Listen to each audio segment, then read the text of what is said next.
Welcome everybody to MogTalk. Today is Saturday. It is August 19th, 2017, and this is episode 116. Today, we're going to have a very good conversation. If you guys are unfamiliar with MogTalk, MogTalk is a show about Final Fantasy XIV where we bring the community together to discuss anything from Chugbar Racing to Savage Raiding to content creation for the community, which is our topic today. And I'm bringing on two wonderful guests to discuss the topic, and I'll introduce them. Let me make sure I got this right. Yep, I'm going to introduce Larryzaur first. Should it be Czar? Larryzaur? Yeah, like James Bond, like kind of thing. What? I'm Czar. Larryzaur. Yeah. Very fancy. Larryzaur. Well, it's close enough. We'll go with that. Hey. Hello. So, Larry, do me a favor. Can you go ahead and just tell everybody kind of who you are, real quick, for people who just don't know who you are?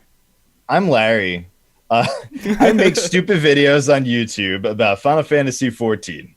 Okay. They're comedy videos, I hope. So there's comedy elements to them, I would say. Yeah, a little bit of a little bit of the funny. All right. So our other guest here is actually not a comedian. He is a failed comedian, gone serious. Mr. GraehlGaming. How you doing, dude? Well, good day, everybody.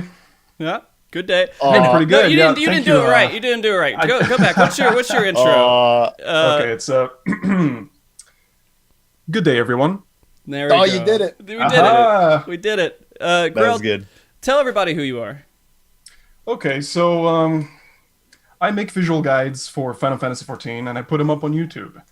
I've been at it for I started in April, so it's been a pretty crazy journey so far. But it feels like there's still a long road ahead of me. Yeah, so you're still relatively new to the content creation scene for Final Fantasy. Yeah, definitely. Yeah, Larry, how long have you been doing it for? Seriously, I started in January. Seriously, was only January? Yeah. I made videos before then. I made videos last year, but they were like very sporadic. Like I would just like make one and release it, and then like months would go by and I would release another one. But this January is when I started uploading regularly. Okay. Yeah. Okay. Yeah, I was looking at that and I was like, man, you got some videos from like a while back. Yeah. Yeah, my channel was last year. I think the first one you had was the Black Mage video. Was that right? Yes. Yeah, that was the very first video I made, was when a summoner main tries to Black Mage. Okay. That was the first one. I loved going back and looking at those videos just so I could listen to like some of the quality of the audio and everything. And then going back and listening to it's very different. Yeah. It was using this mic. This is the mic I used instead of this fancy thing. I feel so bad. I know how that feels. Yeah. Graehl, so it's really interesting kind of getting you on here. And I'm sorry we couldn't get your cam. Everybody's very, very disappointed. I just want to let you know. Yeah, no, unfortunately. No one knows what you look like, he's a hero. right? He's a hero. I do, huh? Yeah? But I have a bit of a secret that I need to disclose with you guys and be completely honest. I'm actually Garlean, so shit! I can't just keep showing everybody you got my 3 identity. eyeballs. Doesn't work out very well. You got that middle eyeball here. Yeah, I know. See, so can't show that on TV. No, usually you have something to cover it up, anyways, right? Every single Garlean wants to hide it. They don't. We'll get at this in here and talk. Wear about a bandana. Yeah, wear a cool bandana, guys. Yeah. All right, well, guys, we are going to be doing a discussion completely on discussing the content creation from these two wonderful guests today, and just kind of some questions in general about the process of what you guys do, your experiences, and everything else. And I'm thinking about doing this kind of episode once a month. This kind of episode where I bring on different content creators and we discuss all this. And so this is kind of a little bit experimental. So if these guys do a horrible job, we will never have this show again. No more community spotlights. No pressure. Yeah. No pressure to you guys. So let's go ahead and get into this a little bit. I want to ask you a very general question, and I want to just know what got you into what you're doing right now. And I'm going to start with you, Graehl, actually, if that's okay. kind of what got you to making the guides that you make? What got you into content creation for Final Fantasy XIV? All right, so I'd have to go back a little bit for this one. There was, for the longest time, I've been told that I had a little bit of a knack for teaching. Just basically simplifying things in a way that it's easier to understand. And so, towards the end of Heavensward, when there was a bit of a content draft between, I believe it was Zervan, and we waiting for all the new information on the next expansion. And it was around that time that I had this idea pop in my head. It's like, what if I decided to make some guides? Well, what can I make guides on? Well, let me pick something that I do a lot of. I play this game a lot. So what if I made guides for the game? Right? Not obviously not the entire game, just the more difficult, more complex aspects of it. Okay. And that's basically how it got started, and it just escalated from there. Yeah. You just kind of you're getting to this point to where you're just like, I have a desire to just kind of push out a guide and do some sort of teaching, and this is a place where I have experience and I can actually succeed. Pretty much, because if you want to make a guide on something, it would just make sense for you to understand what is it that you want to explain, right? You can't make a guide on something you don't have a grasp on. So first things first, what is something that I have a good understanding on? It was at the time, it was the game. It was the most suitable for making guides on the internet. It's like, okay, let's go with that. And it was just an experiment at the time, but it, with the good reception and the best wishes, it just kind of. I mean, that's really the fuel, man. That's getting a decent response. Like getting one person to be like, "Hey, man, this is cool. This is awesome. Thank you for doing it." It's definitely one of the best things that can happen to you as a content creator is that positive feedback that you get. It's not always positive feedback. You get all kinds of feedback, obviously, but the positive stuff is the fuel. It definitely makes you keep going. The negative stuff is like the refinement. I think is like getting in there and trying to make it better. For sure. But I guess you're talking about doing it because you have experience with this game. Is there anything else that you would do guides on besides Final Fantasy XIV? If you had if I had to go back to the dark ages of gaming in my life, where I played World of Warcraft, what is that? I could. Game. The thing is, I've been away from that game for so long. I couldn't really make guides on it unless I decided to go back into the game, which is something that, for me, that kind of ship has already sailed. So I decided to go through with something that I was doing at the time, which was Final Fantasy XIV. And that's basically what I decided on. And this is kind of a weird question, but I'm going to ask it anyways. Did you have more of an urge to just make a guide or more of an urge to make something Final Fantasy XIV related? Like, does that make sense? That's what I was thinking. It sounded like you wanted to just make guides in general, and it was because you played 14. That's probably fairly accurate. I wanted to make guides first, and making guides for Final Fantasy XIV just happened to be lined up what made most sense at the time. Okay.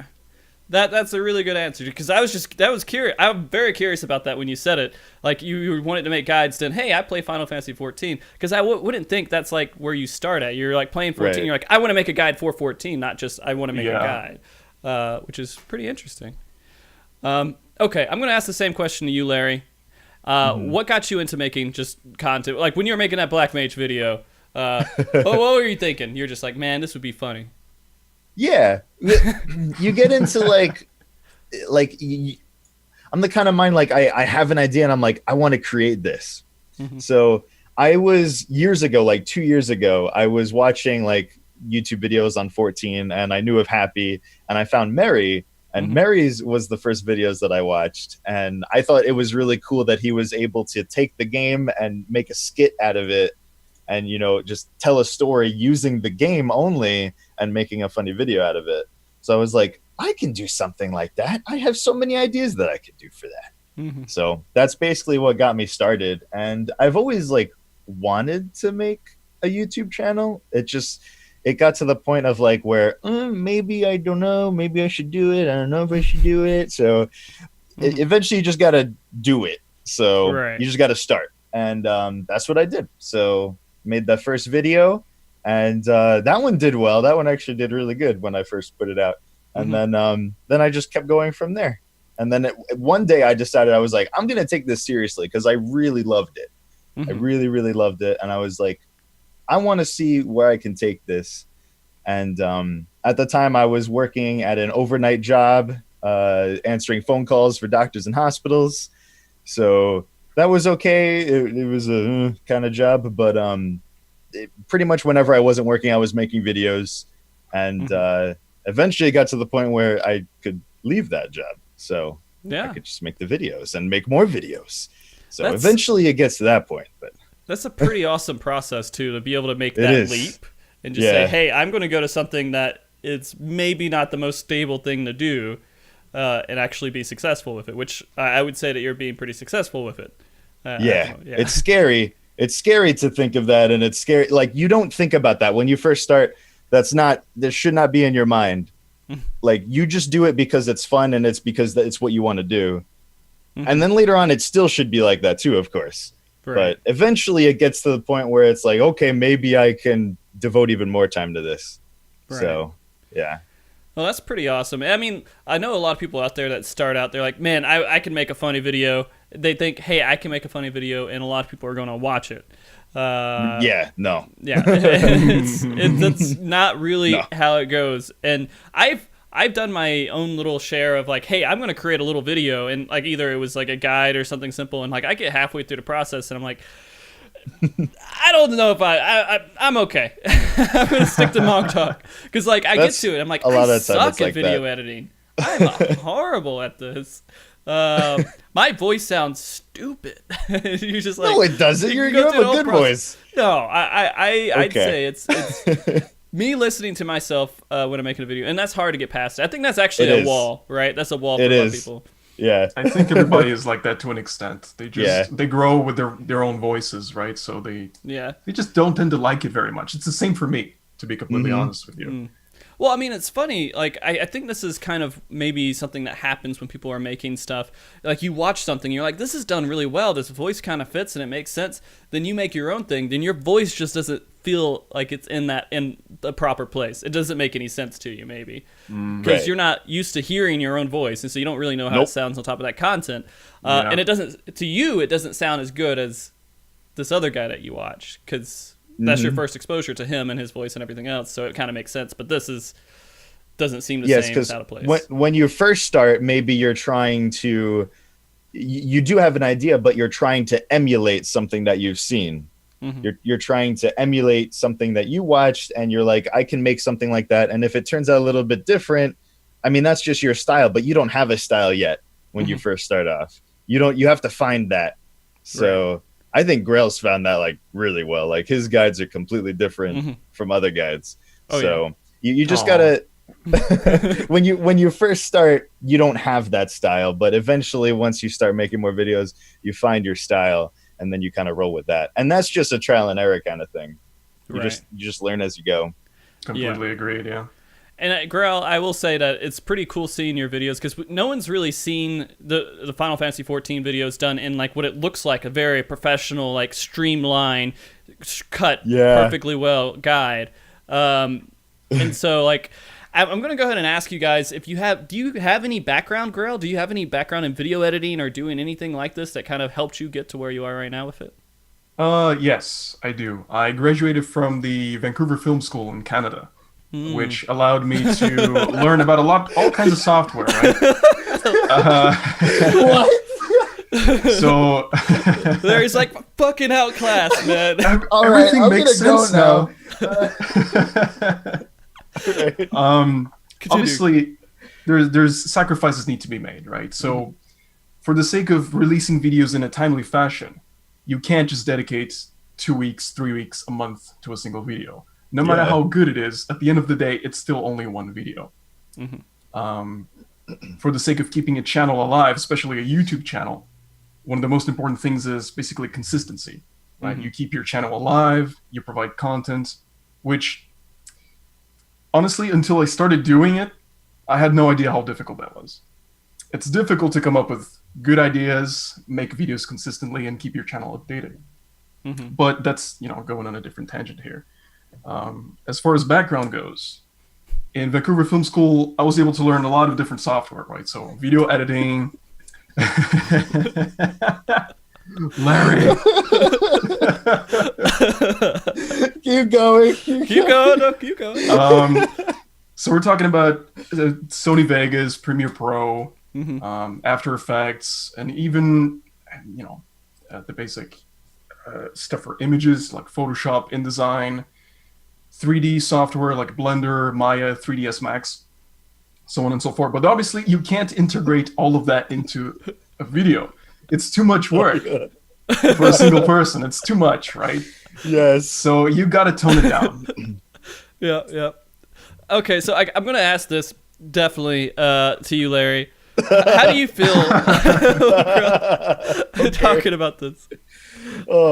I've actually used all of those programs. Oh, yeah? I have. There you go. I was not taught it in school. In school, in high school, I had a Photoshop class. Oh, nice. I already knew everything from Photoshop because I did it on my own. So the class was kind of just like the teacher being like, all right, we're going to Photoshop a lemon over this person's head. And I'm like, I got this. Yeah. So like when I took my typing class in high school, it's just like, okay. Yeah. Same exact thing. I learned how to type when I was a youngling with a Timon and Pumbaa typing game. Very good game. I'm going to have my kids use that game. Good. Windows 98 game. Yeah. So I learned how to type from them, and that was very easy. But that's really the extent of in-school classes, because I majored in electrical engineering. So I didn't take any kind of artsy classes like that, even though I wish I could have, because that would have been like a choice for me, is to do that kind of thing. Thinking about it now, I probably would have chosen something like that as a major instead, because I ended up liking this way more. But you don't really know that at the time, right? Yeah, you don't. Yeah. Like I really think of tangents, but I really think that 18 years old is not old enough or experienced enough to decide a major that you're going to be doing for the rest of your life. It's not. No, so it isn't. No, it's not. I mean, honestly, you don't. I mean, this goes into a deeper tangent here, but I mean, that's just life in general, right? I mean, you go into this whole phase. Like, when you're 18, you don't know what you're going to be doing 10 years from there. You just have an idea, and you're like, I hope I go towards this. And then you're like, man, my interest changed a whole lot in the last 2 years. I'm going to change completely what I did. Like, or I have a whatever friend, there was didn't exist. Yeah, like this just Twitch is kind of a new thing that's starting to come up as well, and a lot of people weren't thinking, hey, I'm going to be a Twitch streamer when they were in high school. Didn't exist. But no, I have a friend who went to school for an English degree. She got a couple of years into it. She's like, screw this. Then she went to an art school. She graduated, got her degree in art for doing blacksmithing. Wow. Yeah. Okay. That's and then cool. After a couple of years with her job, she's like, I'm going to be a lawyer. And now she switched and she went to law school and she got her bar recently. Wow. I'm going to be a lawyer. Yeah. It's just like, people, like, they change constantly. And not everybody can afford to, like, change like that and go through those kind of life experiences. But, I mean, you don't really know what you're going to be happy doing, and you may even think you know, but when you get into it, you're like, man, I am tired of this shit now. Yeah. As soon as you get into the real world of it, and you have to spend a couple of years with it. This is very true. But I mean, that's just going into that whole tangent about life and everything else. We'll come back to the happy, the fun things, that's okay. The less meaningful things. Yeah. Well, a little bit more on that. Okay, sure. It's just like YouTube. I heard recently that a study or a case study or whatever of kids in like elementary school, and they asked them what they want to be when they grow up. YouTuber is the most sought after and wished for job. Oh boy. In that age group. Yep, I believe that, because I know lots of people who have kids that are like, I don't know, 10 years old. They all have YouTube channels with like little claymation things or their dolls or whatever. They all have little. They want to be YouTubers, and that wasn't even a thing. Yeah, like, it's all very new. So anyway, it's so easy to access right now, and so people like you would think people go to drama and they learn theater and everything else, and they go through this whole process, and they're like, they get into it and they have to go through this whole thing to become like an actor or like something of that nature. And it's a horrible transition going into that. Now you just create a YouTube channel and you're basically, you're already living that dream, right? I could do it. Yeah. Yep. And you get really lucky on Reddit. Someone posts your kid's video and they're like, oh, this is cute. You got 1 billion people watching you and you're 10 years old. On the front page of Reddit. Yeah, exactly. But yeah. So yes, I did not have that in school. I did not have those classes. Right. I learned a lot of those things on my own. All the video editing I learned on my own. I actually, with 3ds Max, it's funny that Graehl mentioned that one. I used 3ds Max before because I wanted to make a video where I was a Terminator. So I cut out it using 3ds Max and something else, Synthesize to track my eye movements. I like cut out a piece of my face and replaced it with a Terminator model in the back. And it was a 3D model and it would track where your face was moving. And that's what I did. So it's just like self-taught things like that. And that's how I do all my video editing now, is just self-taught. So basically the way it works is I have an idea. I don't think about what I know. I have an idea and I'm like, I'm going to get this idea out. And then if I run into a roadblock of I don't know how to do this, I'll go learn how to do it and then come back and then do it. So it's just a trial and error thing. Eventually you learn. If you really want to, you can learn it. So I mean, we got two different sides here, Larry. With like, you just go in there and you just start figuring it out. You had a little bit of experience, right? Yeah. And then Graehl, you went to school for it. Very cool. Right. Graehl, I gotta ask you too, if I'm not prying too much in your personal life here. It's like, when you got that degree, what did you lead into afterwards? Oh no! Okay, it's good. It's good. It's okay. It's fine. Nothing that had anything to do with it. Oh, really? Unfortunately, it's not something that I was able to pursue once I graduated. So this is kind of like coming back and pursuing what you really wanted to do. Sort of. In a way, yes. I ended up in the other side of the pond. I'm in the UK now. Working at a candle store. A retail job, which is not bad. No. But it has nothing to do with 3D editing or video editing and of any sort. I mean, and that's normal though. I mean, like, right, to have just like some job that you don't really care about just to support what you're trying to do right now. Right. Yeah. That's very normal. What made... God, I'm sorry. Maybe I should back off the personal questions. I want to know why you went to UK. My sister lives here. Okay. She needed help at some point in the past with her kids, and there was nobody around to help her. And that's how I got into the picture. Good guy, Graehl. And I've been here ever since. All right, Jesus. Got to look after the family, right? It had a little bit with wanting to go to a different country, I think, though, right? Or did you not want to go there at all? My mother was really against it. Oh, okay. So there was a bit of a family dispute going on in there, but oh my God, you have a whole story. All right. We'll back out of that. The story doesn't stop there. Yeah. Oh my God. We'll stop going into the real life issues here.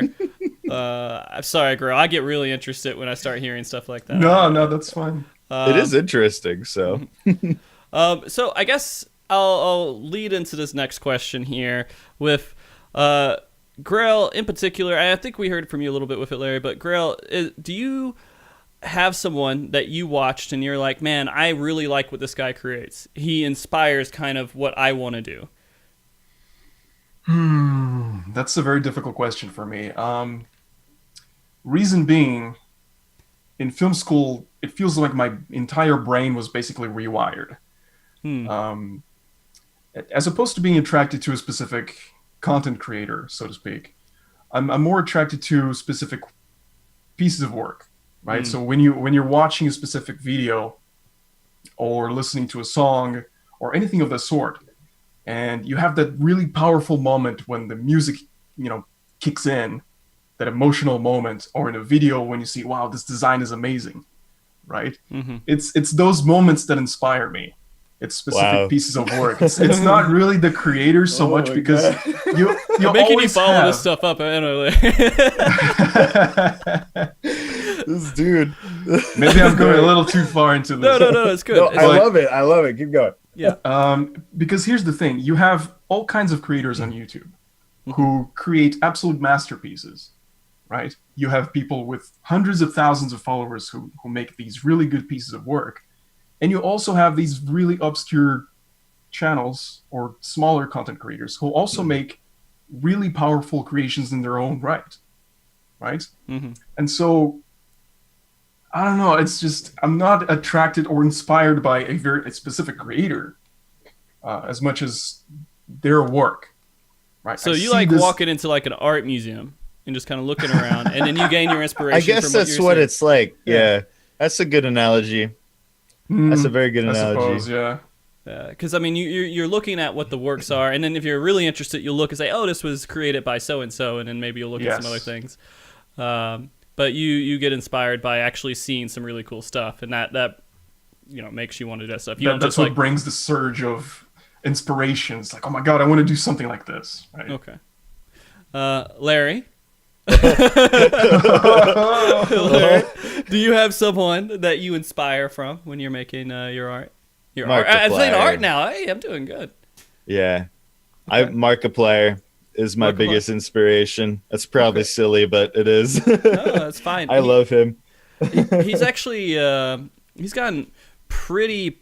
He's huge, millionaire, right? Yeah.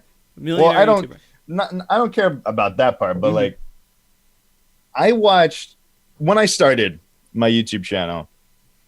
I learned a lot. Like I researched a lot, and I read a lot, and I watched a lot. And I would go back to like successful YouTube channels like Markiplier and some other people, like some of the bigger guys, and I would go back and see their starting videos where they started, and like watch certain things as they progressed. Like I watched a lot of his vlogs, like as he was going and progressing. So seeing his were really inspiring because he was like, you could tell he was doing it because he liked it a lot, and it was something that he can make people happy with. And that really resonated with me, is that I wanted to be able to make videos that would bring a smile to people's face and just like brighten their day. So that's like my whole point of like why I want to make videos. So that's why Markiplier is a bigger inspiration to me, because I feel like he genuinely is like that as well. So kind of the opposite of Grail. Like I do appreciate when I see like a cool video like that, but I tend to idolize, I suppose, or like look up to certain people as well. So I got you. Markiplier would be that for me. That makes sense. You know, there is someone I was watching your videos, and it reminded me of his videos. God, why can't I remember his name right now? He usually just makes fun of a lot of games. Donkey? Yeah, Donkey. Yeah, I feel like Donkey's style is kind of similar to my style. I think it's kind of similar because it's one-offs versus like Markiplier's vids or like series, right? Series do not do well now. It's very hard to do that. Back when Markiplier started, you could get away with that. Now, one-offs are much better, where if you do like take a game, play it for a while, get a bunch of clips from the game, and then instead of a let's play, it's a bunch of clips. And just like highlight moments, and that's basically what Donkey's videos are. So like he's probably he might be the biggest channel that's a style like that. So my style is kind of like that, where it's like clips and highlights of like just a play session kind of. So I'm not crazy for thinking about like Donkey when I'm watching some of your videos. No, I watch his videos too. I really like his stuff. So that's good stuff. Grail, do you know who Donkey is? Never heard of him. No, I'm kidding. Really? You should. You should watch it. He probably has videos for games that you like, because he does like a wide range of games, which is kind of like what I'm eventually going to be going for, is like a wider range of games. But of course, start in 14. We'll talk about that too. We'll talk about that later. But the future. Yeah. I will say that like just on Donkey in general, I showed my friend some of his videos before, and they just sit there and there's like not a single laugh in the room, and I'm just like, you guys don't appreciate hilarity. Did they play the game though? I think like, it was not just related to the game. It was like a series, like a best of or something. And he went through a whole bunch of things, and so. Okay. I don't really know exactly what. I think we did do some that they played, and they're just like, oh, well, huh. Okay, I get it. I don't know. I really didn't understand it. I felt like some people just didn't like laugh as much at that type of humor. Maybe it was. Like humor. That's the thing with humor, and what I've learned is that humor is subjective, and some people find it funny, some people won't find it funny, and that's okay. So it's impossible to make. Your style is good for a certain type of people. Like you have a demographic, and this is also getting into the YouTube side of things, but you have a target demographic and that's who you go for. And if somebody that's not your target demographic watches, they're not going to like it, most likely. Right. So, yeah. Okay. So I'll go ahead and ask you guys this next question I have here. That's more of just like a very general question. If I was going to say, what was your favorite piece of work that you've created? What would that be? And this time I'm going to let Larry go first. And then Graehl can follow up. Larry. My favorite piece of work. I think basically Summoner. Yeah? I think that's my favorite. It's also why I have it as the first video that shows up if you're not subscribed to my channel. It's basically Summoner. Because that was my first basically video. And it was just like a one-off thing. I was just like, I love Summoner. I'm gonna make a video about Summoner, and just go from there. Like this is basically what Summoner is, and that's how I got the name, just basically Summoner. And that kind of just sparked. That one exploded, and that one just sparked me making basically videos for all the jobs. So. Because people were like, do basically this job, do basically this job. So I was like, okay. So then I kept going from there. So I would say that that's my favorite one.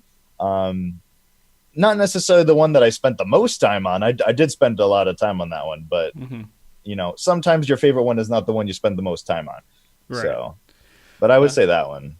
Okay, so that one's just a close one to your heart, and everything else. People are saying Infinite Bahamut. They're pretty. Infinite Bahamut. That's not my favorite, but that was a weird one. Everybody likes it. That was so weird.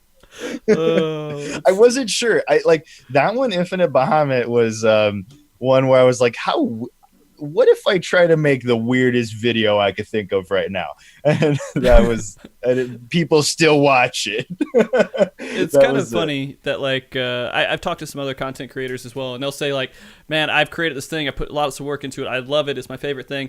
And then, it gets a good amount of views, but then I put this thing up that I was like, oh, this would be funny. I'll do it in 10 seconds, throw it up, and it gets the most views out of everything they've ever done. And they're known for that one little video. I remember that. That was the one where you had Denmo and Drac on. Yeah. I watched that one. Denmo was talking about the fat chocobo, I think it was, where that has like a shit ton of views, and he just made it in like a few hours, like an hour or something.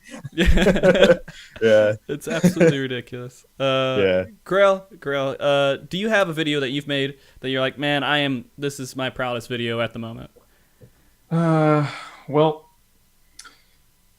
I'd have to say, in my case, okay, so despite the quality of, all the audio quality, all the things I've learned over the last couple of videos, I'd have to say one of my first videos are probably one of my, probably my favorites is the Zodiac Guide. Now, this is something that I did spend a lot of time on, but it feels like one of those magical first experiences into making a YouTube guide.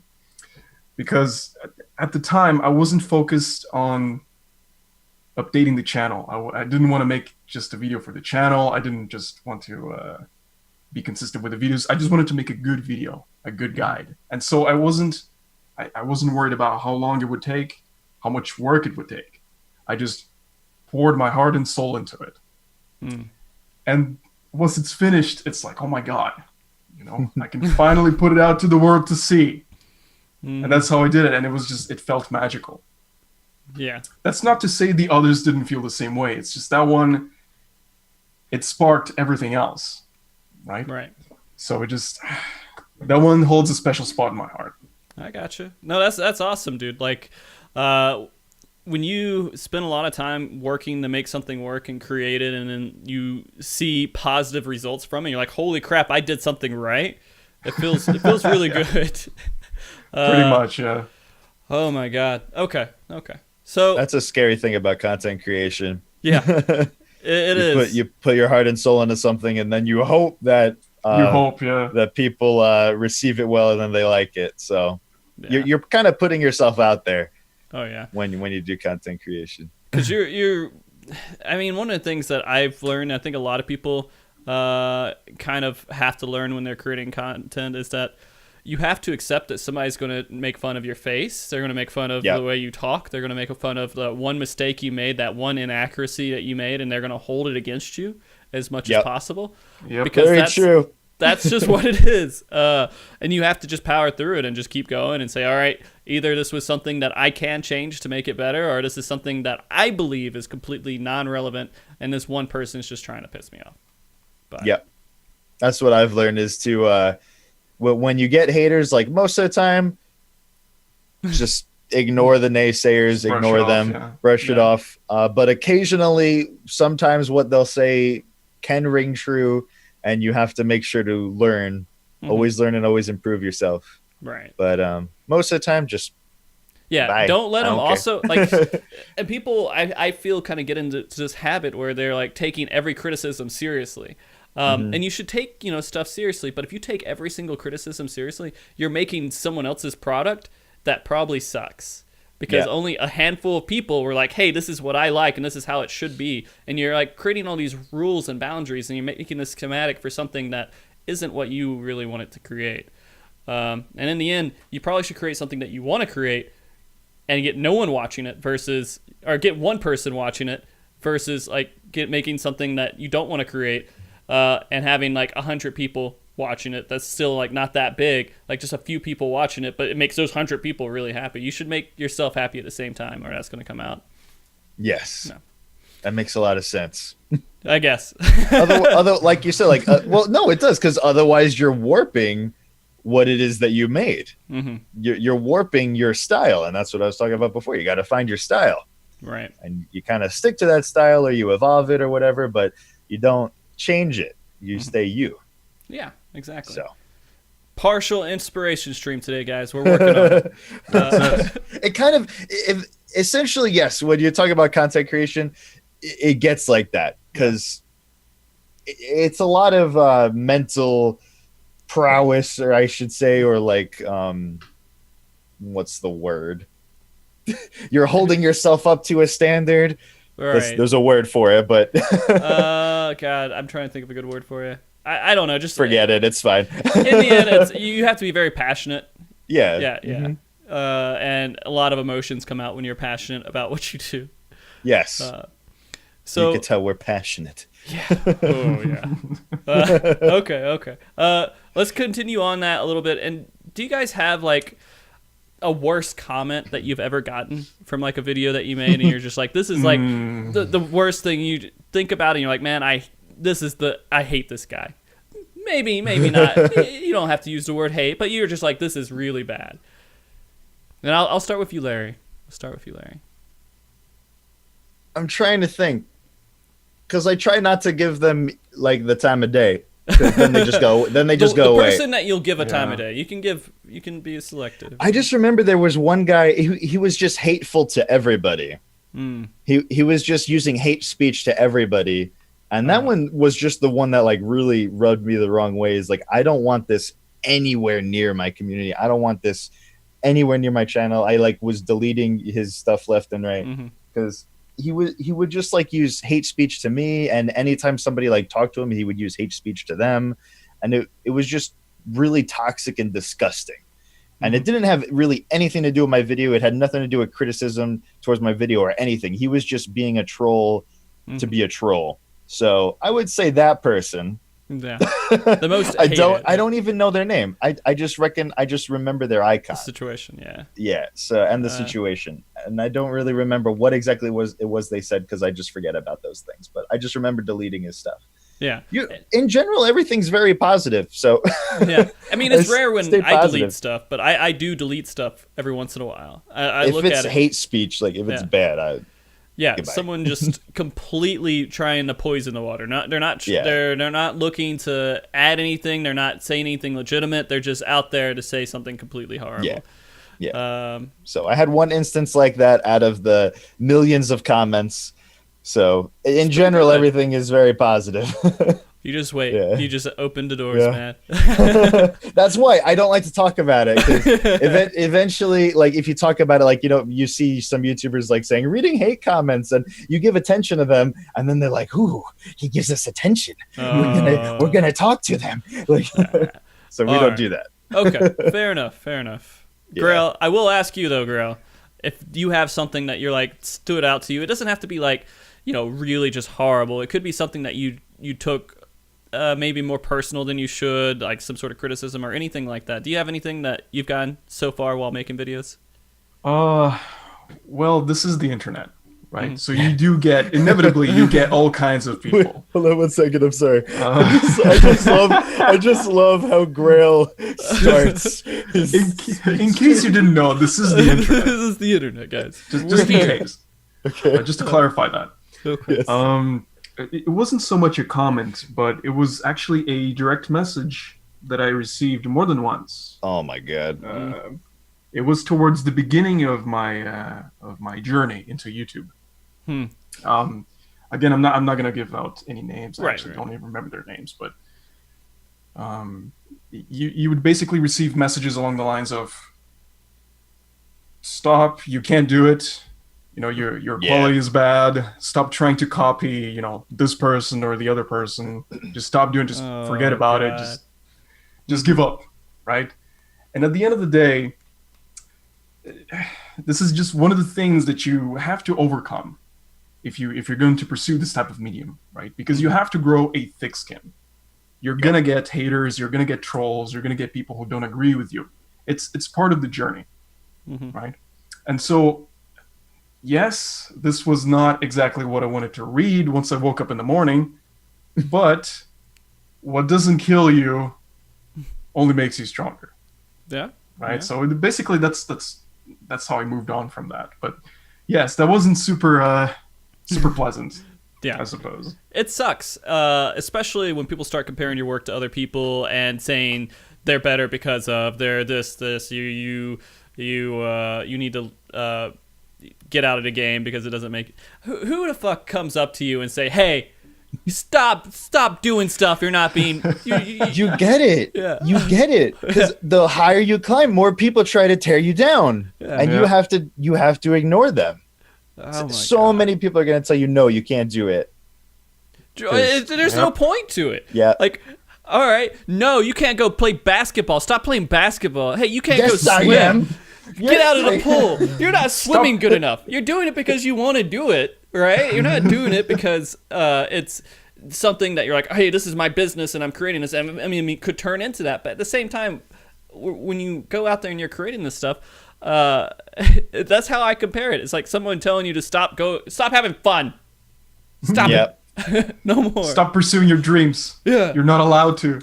Stop making stuff, guys. Those are the people that are jealous that you're pursuing your dream and they're not. No, that's usually what it is. That honest to God, that's 99% of the time when I see a comment like that, it's usually because, hey, why is this guy up there and I'm not? I haven't made anything, but I should be up there.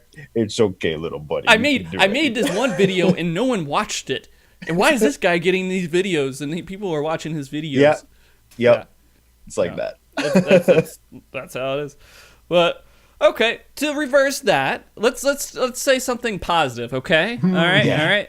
Larry, what's the most positive thing you've ever gotten from somebody? And I know you can't really, maybe you'll have multiple positive things. You don't want someone to feel like they're left out, but something that just you can think of right now. Okay. Well, my most recent one, there's so many things like that, and like you said, you can't just really pick one. But what pops into my mind right now is when I went to Otakon this past weekend, and it was my first time that I met fans in real life. And that was so inspiring. It pushed me like the very first one that I met was in an elevator, but it was in an elevator, and like my friends were trying to drag me out of the elevator as the doors were closing. I was like, it's so nice to meet you. Yeah. But like another one that I met, she was shaking.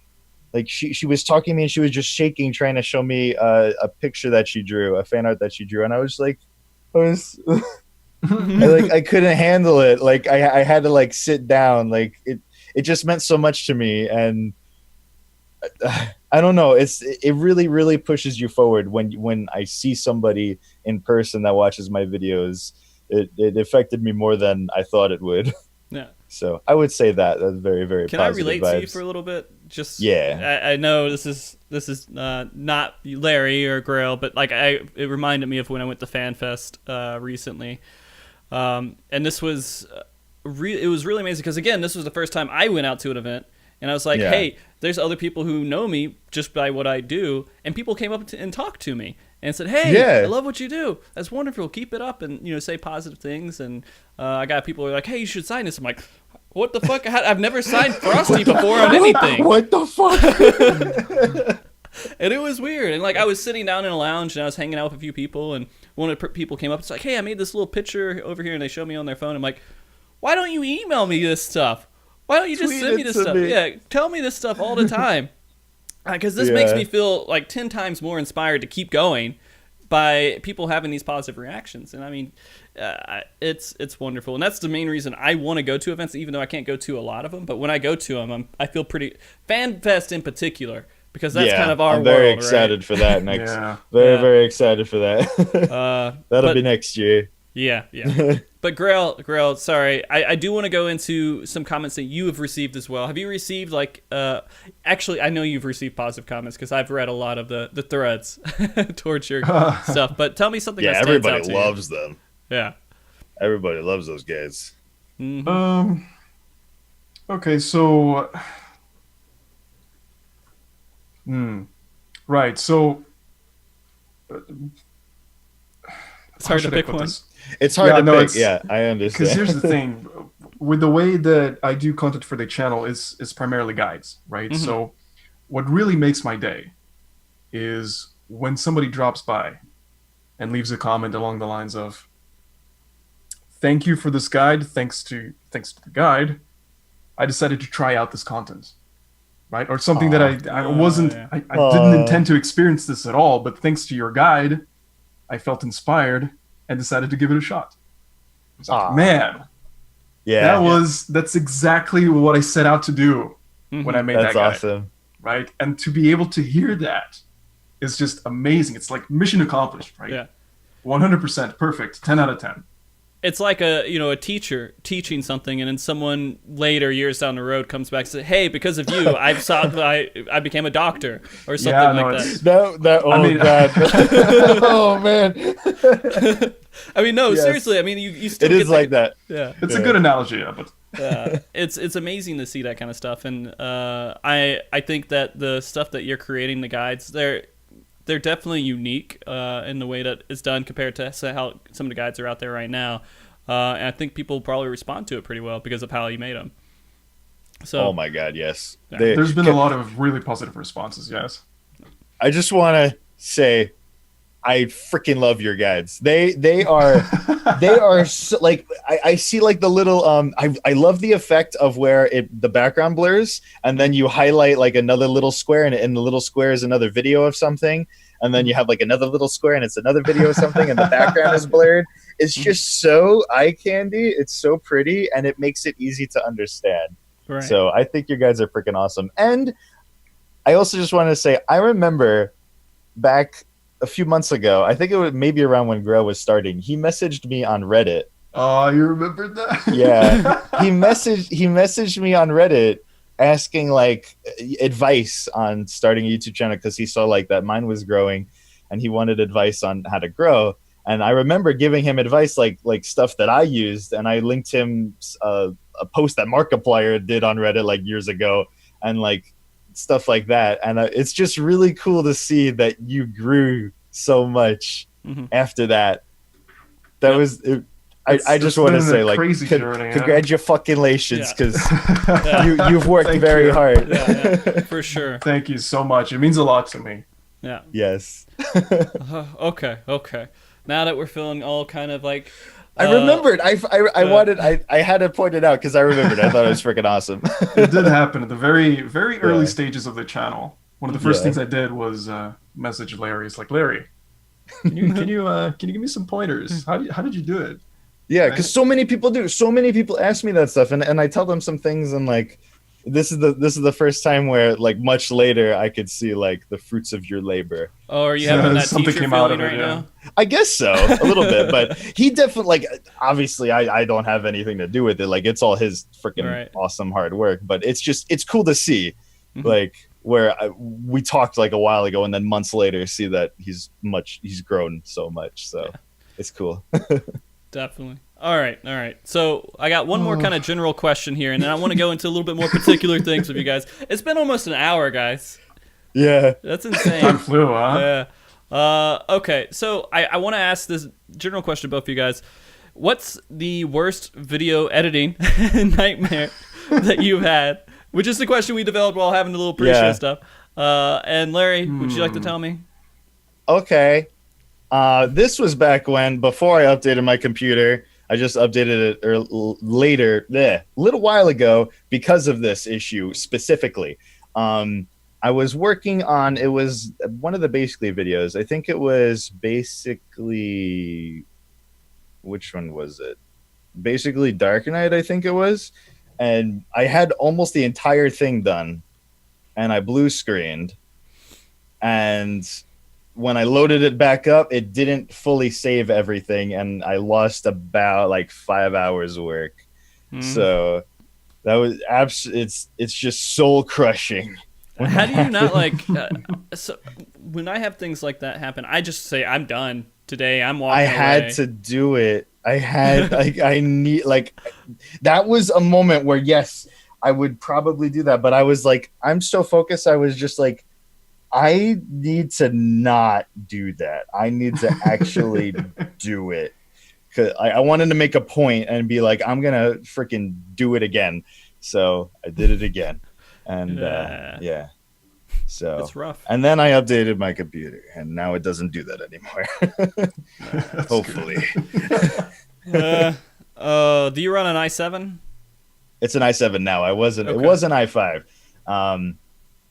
That sucked. Well, my old graphics card, it was a good graphics card. It was a 780, a GTX 780. And it was still really good. Like right now, it could probably run everything on high, but because it was older, Sony Vegas didn't recognize it to render using the graphics card, even though it was powerful enough to do. So I had to render with my i5, and it would take hours for even like a 5-minute video. Yeah. So now I have the newer graphics card. It could render with the graphics card, and it's much faster. It's a godsend. Much better. Quick curious question. How long does it take you usually to render a 5-minute video? A 5-minute video right now, usually it's about double the time. Whatever the length is, it's around double that time to render it. Okay. Around. Sometimes 3 times. It depends. One thing is in Sony Vegas, I don't know if you've run into this, Grail, is the post-processing thing that they do automatically. You have to turn it off, because otherwise it does that post-processing thing.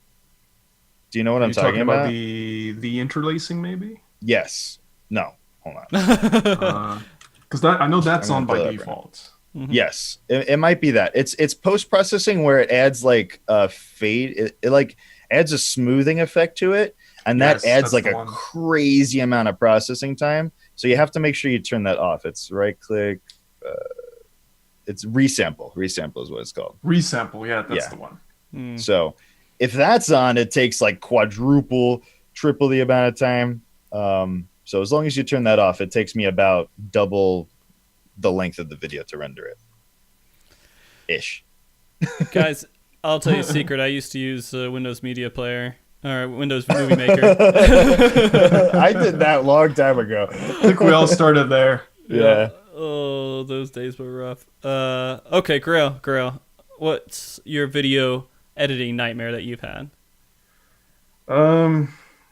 I would have to refer back to the Anima Relic Guide. Not because it was a long video, but because there was this one specific segment where I had to cover the unidentifiable items, all 4 of them, and how you get them. I basically made this entire flow chart with all the items and all the icons and all the borders and all the shadows So many and all the way they assets. linked to each other. And so they meant it. So, okay, I had to first design the flowchart to make it fit in one screen, including all the icons, right? And then organize them in such a way that it's easy to understand and easier to explain.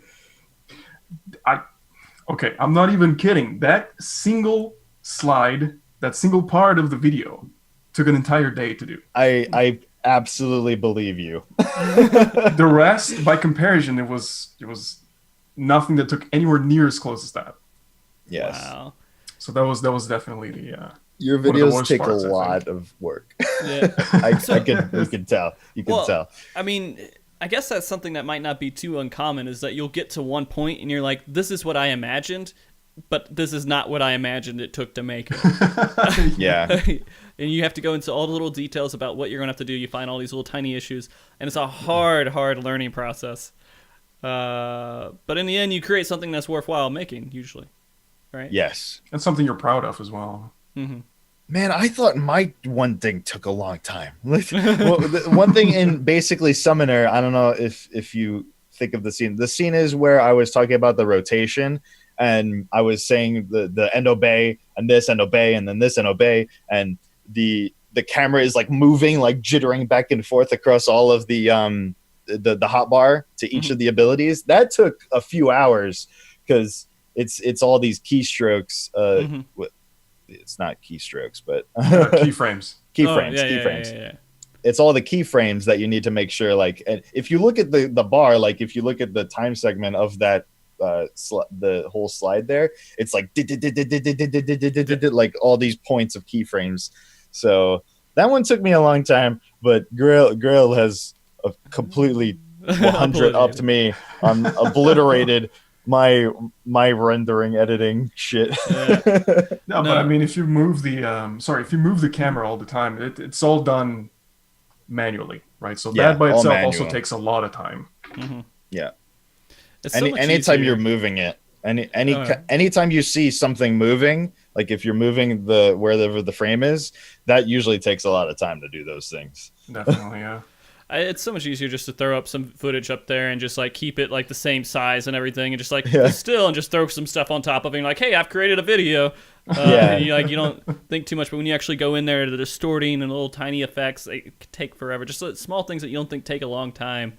They do. Like I was just goofing around, and I was doing stuff with Adobe, and I said, hey, I want to make a small little tiny effect on the MogTalk logo. It'll take like half a second of an effect. And I had to sit there for a day studying how to do that effect and learning how to do it properly. That's what I was talking about before. If you have an idea of what you want, you don't think about if you know how to do it or not. It's just you have an idea of what you want, and then you go into it and you're like, okay, I don't really know how to do this. So then you learn. Yeah. And eventually you just learn so many things like that you know how to do it. Yeah. You know how to just edit videos. You become a professional, right? Yeah. I'm a professional.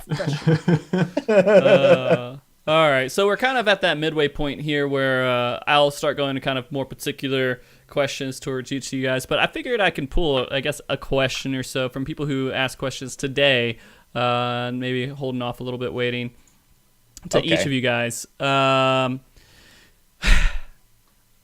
I'll start with you, Larry. This is from Shiva's Goat. What will you bring to the equal rights to goats in Final Fantasy XIV? Wait, what? Say that again? What will you bring, or what will you do? Hold on. What will you do to bring equal rights to goats in Final Fantasy XIV? Does that reference anything that you... Goats? Goats. I've never talked about goats before.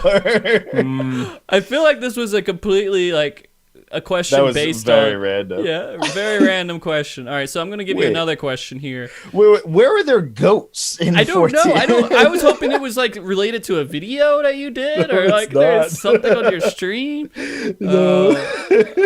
Okay, I'm sorry. I'll ask you a better question here. All right. Okay. All right. Sorry, it was a good question. Yeah, it was a good question. It was a good question that you just didn't understand, right? Yeah. I don't get it. Okay. I'll ask you a question from General Disorder. Okay. What is your favorite Final Fantasy XIV mount? Mount? Yeah. This might be a reference to maybe like a video. I guess. I mean, I made a video about mounts, but my favorite mount, I really like the Fat Chocobo, but no. Everybody. I've been using the doggo. I've been using the Lakshmi or the Susano doggo. I really like those. I also like the ADS ball. That's a cool one. I like Elegance. Yes. Cool. Elegance are cool.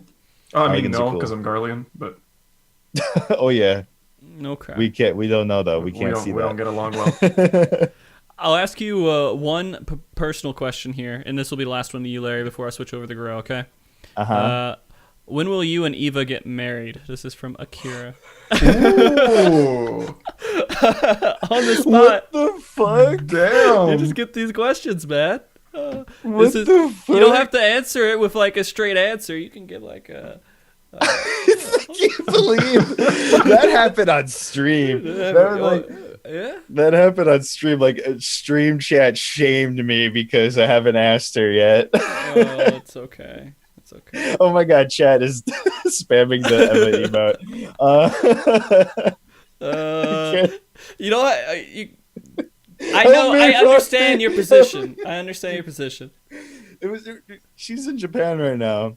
Okay. When she's not in Japan, things will sometime progress. while she's not in Japan. Okay. Things will progress further than where they are now. Yes, okay. Okay, good. That's good. That's good.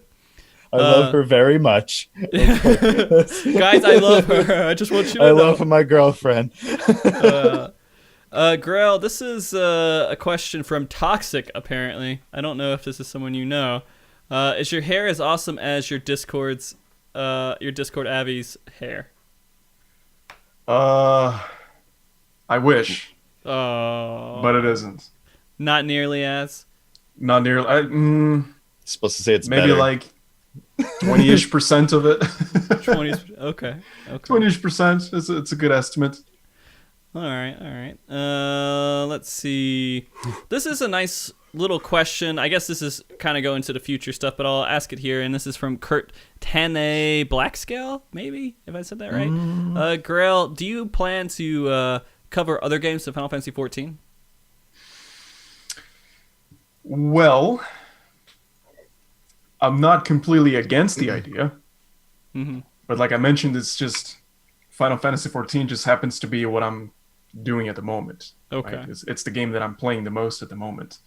If there comes a time that I move on from Final Fantasy XIV, I will probably continue making guides and adapt them to wherever I go to. But I don't see that happening anytime soon. Okay. So just wanted to put that disclaimer there. Good. Just you know. Disclaimer: I will still be making Final Fantasy XIV guides. Subscribe. Graehl, this is the last one for this little mid segment here. Natasha Badger wanted to know why is there only one video on your channel showing how good Rescue is? That is a very good question. In fact, I've been working hard to make sure we get more highlight clips of Rescue in its full glory. Please look forward to it. We'll be getting more footage as soon as we can, but don't worry about it. It's definitely something on our radar, and will definitely be addressed pretty soon. Excellent. Okay, all right. Let's get back to it now. I want to get a little bit more into detail about each of you guys and kind of things that you've done. Some of these questions may relate kind of to both of you, and you know, if you want to put your input in there as well, feel free to. And I'm going to ask one that kind of works for both of you guys, but this is kind of just towards like I guess more a comedy side of it in a way. Larry, when you're making a video, like how does that whole process start? Like where's your inspiration usually come from when you're starting to develop an idea? Like what goes into the motions of that beginning process? Sometimes ideas just hit me. So like I'll just be doing, I pretty much think about the channel all the time. So if I'm not working on it, if I'm not making videos, like if I'm just out or, you know, getting ready for the day or driving or whatever, I'm thinking about the channel and what I can do. So usually like an idea will hit me like that and I will write it down really quick. I have my idea book. I've done this Nice. before. This is my idea book. And awesome. I just write down stuff in there, or I use my phone, like if I don't have this nearby me. But I like to put it in an idea book. I think it's fancy. No, it's cool. It makes you look really professional. You're like, holy crap, this guy is like serious. He has a book and he's writing in it. Who does that anymore? Exactly. One day I was in the city waiting for my friends, and I was just like sitting down in like a sit down place. I think it was a Starbucks or something, and I was just in my book writing down a bunch of ideas, and I felt pretty fancy about myself. You should. Does it have a little band that goes around it to close it? Yeah, it's got a little band here, God. and then it's got a little a little bookmark thing? Yeah, it's a moleskin. These things are great. Gotta get the soft one too, so it does this. You look like a professional artist, someone who actually goes out and he makes creative things, and he has to have a book to jot his ideas out, and while he's in the park sipping his tea. That's you there. which is very weird for me because I was never artsy ever. Like my major was electrical engineering, so I was never really an artsy kind of person. But I guess I kind of am. But yeah, so like for like I'll have an idea, and then usually I'll try to get out the whole idea recorded in a day because I like to get it out like a basically video. Usually it'll be like a full day recording. Like it'll take me maybe like a good like 6 hours of sitting down, getting all the footage that I need. And then sometimes another day of doing that, depending on what it was, or if I have other ideas. And then I set out into editing. So usually it's like a 2-day process kind of thing where I'll edit the next day, start editing all that stuff. And then sometimes I'll think of other things, like if I'm editing and like, I'll be like, oh, you know what? This is actually a really good idea. I could put this in here. I'll go and record that and then put that in too. So I'll like jot a little note down of, oh, I got to get this scene. So like, for instance, let me pull up. Yeah. I'll go into your fancy book. For instance. Okay, so like for basically White Mage, I wrote down, like the very beginning where I said like I'm basically a god, I control the lives and deaths of people. I wrote that down. I was like, I've realized I'm a god. I can control people's lives and deaths. Zoom in on face, demonic evil effects.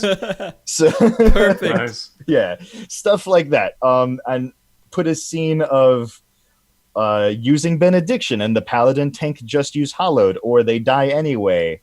And I eventually got a scene of where that happened. I didn't like plan it. I knew I wanted a scene like that. And well, it's not hard to find. It's not hard to find. It happens all the fucking time. Yeah. So that's like my process. Like I'll know of the ideas that I want to get out. I don't actually script anything. Most of it is like recorded live or like my reactions live, so that it's more authentic and I'm not faking anything. It's what I say. So it's what I do. Nice. Just what you do. It's what I do. Quick little follow-up question to that. Have you ever like got a lot of footage, like you went out there, you did a whole bunch of footage for this idea, and then at some point you're like, I'm scrapping this entire thing. You put like hours of work into like collecting stuff, and you're just like, I don't like how it's turning out. You just throw it away. Yeah. Two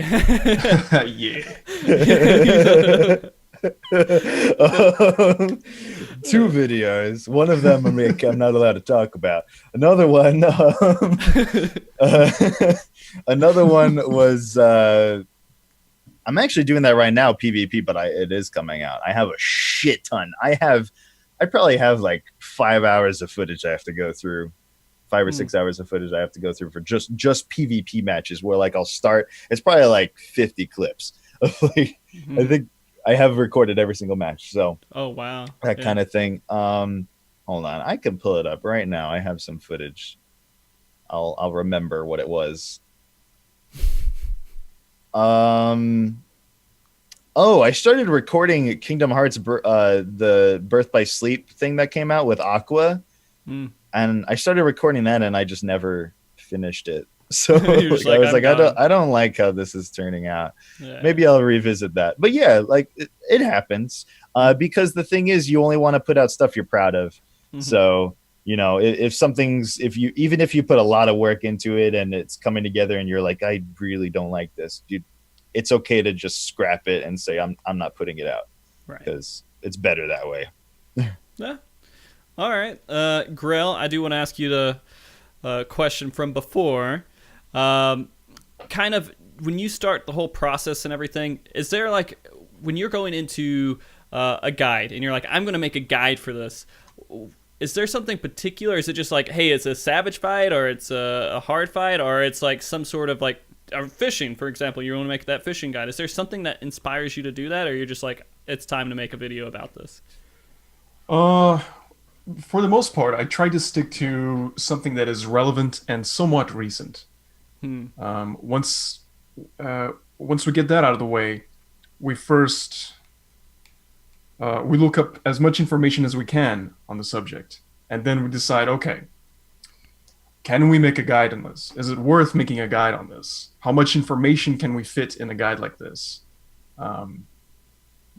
How do we organize all the information that needs to be on the guide? How much information can be trimmed out? How much is unnecessary, right? And once all those things are considered and you've reached your verdict, so to speak, right? Then you can start working on it. I love how you talk. Yes, you pass. The verdict. You may exist. The verdict, so to speak. Yeah. I'm gonna go to the cinema. So there's the whole thing behind actually making a guide, right? You have to decide whether it's actually worth your time making, because one harsh truth about YouTube is that it doesn't matter if you spend a lot of time working on something, if it doesn't reach anybody, if nobody's looking for it, then it's just kind of dead weight. Yeah. You do have to make something that is somewhat relevant to people's interest. Make it interesting, and something that people would ideally come back to see in the future, or refer it to their friends or people whom they know.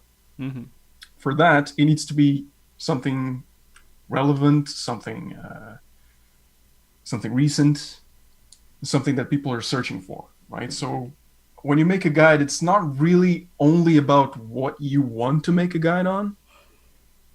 It's something that people are searching for as well. I was just going to say that. I feel like a lot of your knowledge on this stuff is similar to mine, too, because I linked you some of the stuff that I was reading. But or like you've found out yourself, too, is like, it's not, like you just said, it's not always what you want to make. You have to play. We could talk about this later, too, I'm sure. I think there's a part. Okay. Like you do have to play the YouTube game. Yes. If you're trying to grow. And the YouTube game is playing to YouTube's algorithm, and YouTube's algorithm likes it when it sees a lot of watch time. It likes it when it sees, like, when people start their session on your channel and they'll binge watch a bunch of things. They like that. They like it when daily view counts are high, and that's why consistency is important, because people are coming back to the channel and watching. So you have to kind of play to that thing, and you need to make sure that what you are putting out is something that people are going to watch, not always just what you want, because sometimes just what you want isn't going to be what everybody wants. So eventually, once you're at 1 billion subscribers, then you can literally make whatever the fuck you want. Like Markiplier made a video of him looking at a banana for 5 minutes. Like, I've tried to experiment with that kind of thing, but yeah. I mean, yeah, I can completely understand that too. I mean, I would also like that. Just don't be discouraged to still make stuff. Right. Yes. In the end, you should make probably whatever you want to make. But if you want to be successful with YouTube, you have to kind of go in there and figure out, all right, how am I going to make this successful in YouTube? Right. and you can do both. You make things that are called push content and pull content. So push content are videos that you put out onto your channel for your subscribers. And, you're just getting out regular videos and consistent videos for the people that are going to like them. Then you have pull content, which are videos that maybe you put a little bit more work into. And those videos are designed to pull more viewers in. So for me, on my channel, the basically videos are considered pull content because those are the ones that attract a lot of outside viewership. And then the other videos that I make are considered push content, which are just videos for my subscribers. Okay. So it's kind of how you view it. And for Grail, he has a cool little niche there with guides where technically all of it or most of it is pull content. So guides are kind of like that. But then I've also noticed that you do the other kind of content, like I saw like your blooper one, like your most recent one. That's the kind of thing that are for your subscribers, mostly. Right. People who could relate to it in some way. Yes. Yeah. No, that makes a lot of sense. I never really thought about that. Yes. There's a lot of things like that where you don't think about it, but then it's like, oh, okay, that makes, it actually works really well. Yeah. So, Larry, you said around January it started to kind of get serious with you and YouTube and everything else and kind of you going forward as a content creator. When did you start to gain like real traction? You're like, holy fuck, I am moving as a snowball down a hill or something like that. Let me look really quick. Because I forget like the very first ones. So in January, the first one that I did was it was just an event video about I remember it being about chocobo hats. I forget the name of the event. I think it might have been like a New Year's event. That would be like something with chickens or something, maybe. Chocobos. Yeah. It was the New Year's event. So right after that, I made a Red Mage, like a video. I forgot that was just the next video that I made. That's like where I picked up because I made, it was the Heaven's Turn event was the first video that I made in January where I was like, I'll sit down and I'll be like, I'm going to make a bunch of videos and I'm just going to keep going. So that was the Heaven's Turn event. The next one that I did was a Red Mage one where I was like, they revealed, or they were talking about Red Mage and they first revealed it. And I was like, I could play that. It's in the game right now. And I just like was faking that I could play as a Red Mage. And that one kind of like took off. So from there, I seized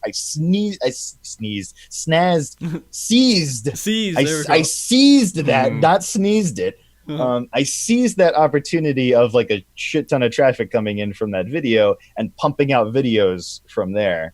So I think from there, like I started growing some traction there. Like actually my videos were getting views. And then once I started basically, like that's where it just skyrocketed. Like the basically videos were really the ones that took off. So I would say around there. And what really solidified it for me of like saying like I could do this was when I decided to start the Patreon and people actually supported me and like I passed the goals on Patreon that I needed in order to leave my job. And that's where I was really just like, holy crap, I could actually do this. Like I'm doing it right now. I have to keep working hard. And that was a few months ago. So well, congratulations definitely on that. That's a huge, thank you. Huge event. Yeah, definitely. Thank you. For sure. Very good. It's still weird to say that like if somebody asked me, I actually had it happen the other day where somebody asked me what I do and I was like, I'm a YouTuber. So it's weird for me to say kind of still, but I'm proud to be able to say it is I'm a YouTuber. You work for it, man. Yeah. Okay. So Grail, I do want to ask this question kind of towards you as well. When you start making these videos, after the first video, were you just like, man, I'm getting a lot of positive responses from this? Or did it take a couple of videos before you're like, hey, I'm going to keep doing this?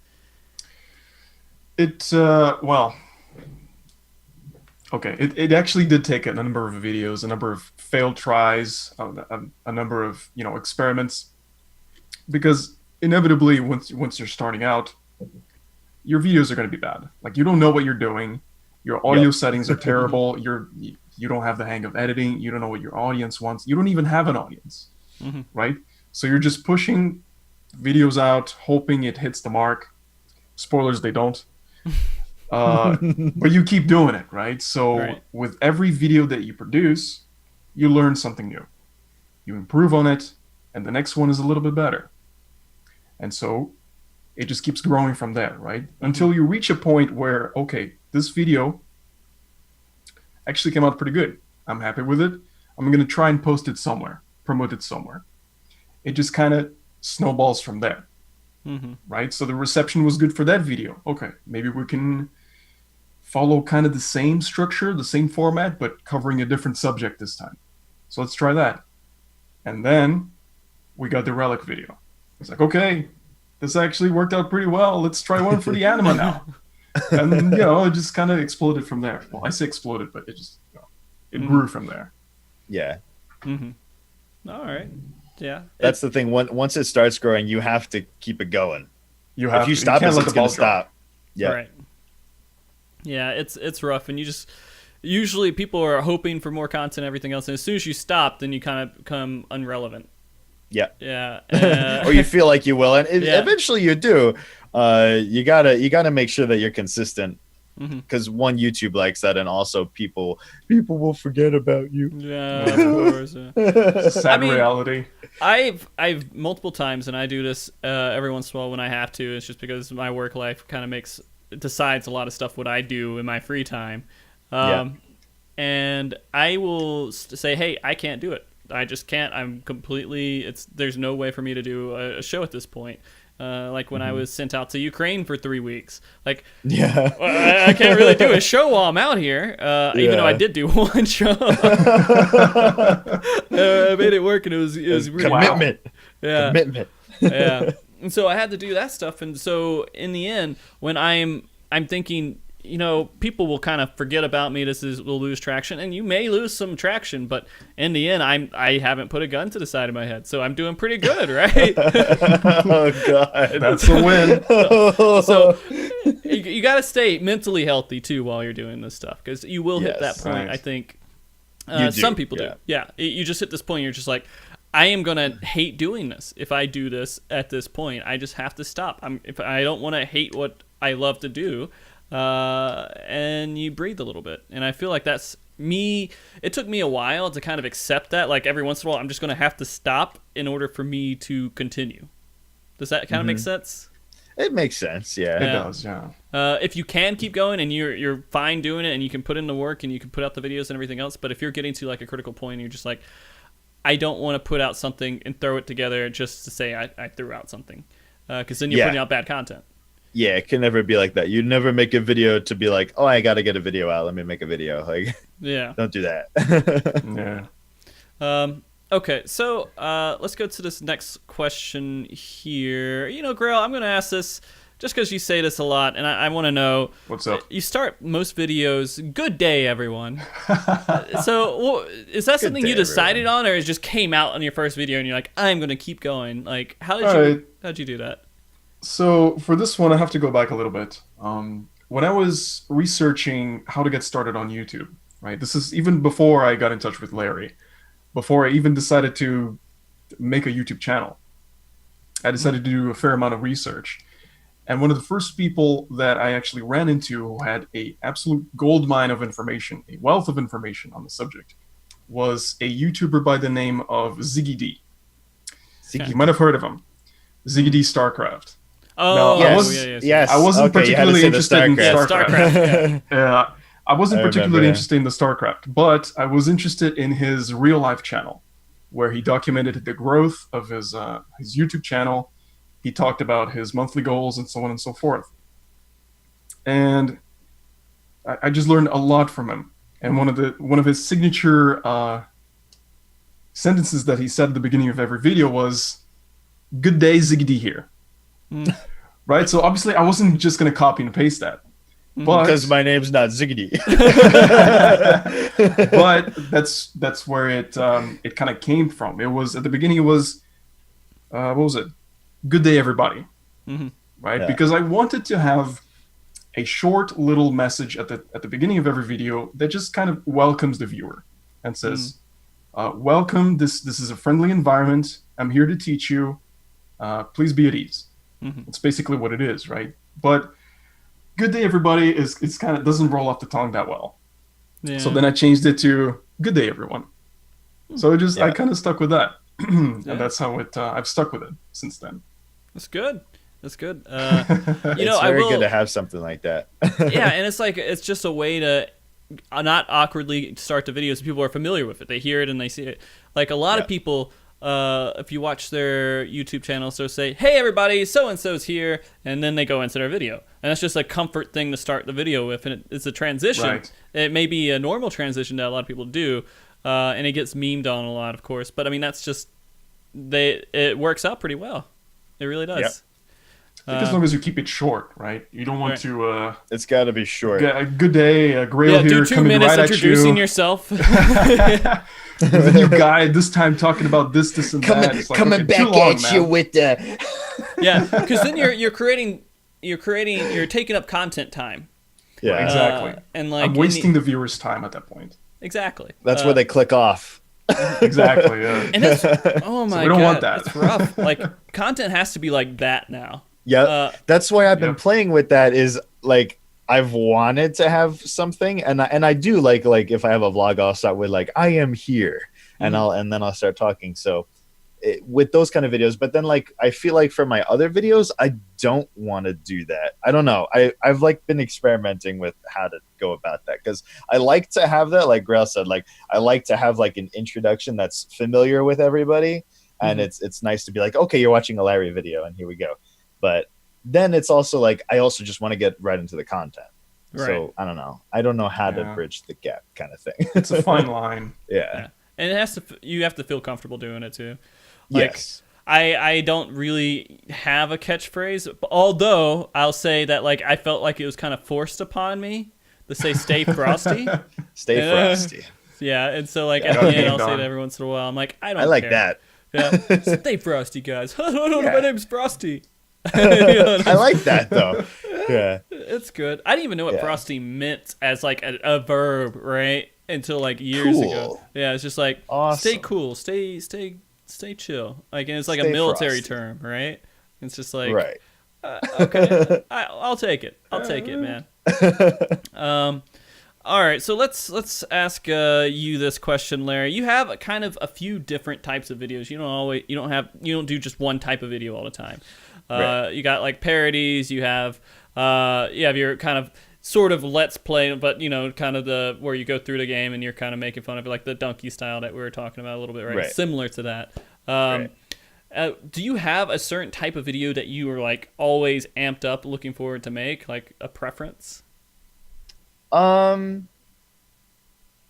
because I like to have different styles and I play around with them. Like that's also what I was kind of talking about before, is finding your style and finding what kind of videos you like to make. So I make a lot of different things. Like whatever I'm feeling like I want to make, that's what I make. So sometimes I've done ones where they're like skits, and I like those, but I also don't. I'm trying to kind of shy away from those because my mindset is I want to make a style that works for all kinds of games. So that's what I've been kind of trying to do. And I feel like I have done that, like with the basically videos, with even just the one-offs, just random videos, is the kind of style that I have is like, it's me playing the game is kind of what it is. Even the basically videos, it's just me playing the game and talking about the game. And then it's cut up and edited to like certain cuts and, things like that. Like I had a one about the Final Fantasy 15, the multiplayer, and it was just me and my girlfriend playing it, and it was just like cuts of that. So I feel like that kind of style translates well into other games, and so eventually I'm branching out into doing other kinds of games. So I like doing that kind of thing where it's like watching the video, it's like you're watching somebody play the game and you're relating to them. That's what I go for pretty much. I relate to you, Larry. Yeah. Thank you. I think those are good. Like, just like, it's like, okay, these are the kind of feelings I had when I was playing the game. And that's like what the basically videos are like, is like, okay, I'm a main of this job. I relate to this. Right. That's what I want it to feel like. And Okay. laugh along the way. You definitely achieved that. I would achieved say. it, yeah. Thank you. For sure. Okay, so Grail, I want to ask you a little bit more about guide making and kind of when you go into the detail of a fight. And the reason I'm asking this is because when I was watching your O2S video, you kind of did it within 5 minutes, and you explained it not in like a streamline, this, then this, then this, and this. You kind of broke it up into a couple of bits. And so is there like a reasoning kind of how you go into the detail about a fight? Like, is there a limit? You're like, hey, I don't want to do it this way because I feel like it's too much explanation, or? Right. So for making guides, what I try to stick to for the most part is to not cross the 5-minute mark, because at that point I feel like it's very easy to lose the viewer's attention because it's basically too much information at that point. For OS2, one of the first things you got to do, as with every guide, is study the fight, clear it as many times as you can, understand everything to the finest detail. And then, after that, you trim out the fat. You basically exclude everything that is irrelevant, or anything that doesn't need to be explained. So mechanics that can be easily avoided, stuff that is, telegraphed attacks that you can simply move out of. Mm-hmm. You don't need to explain that.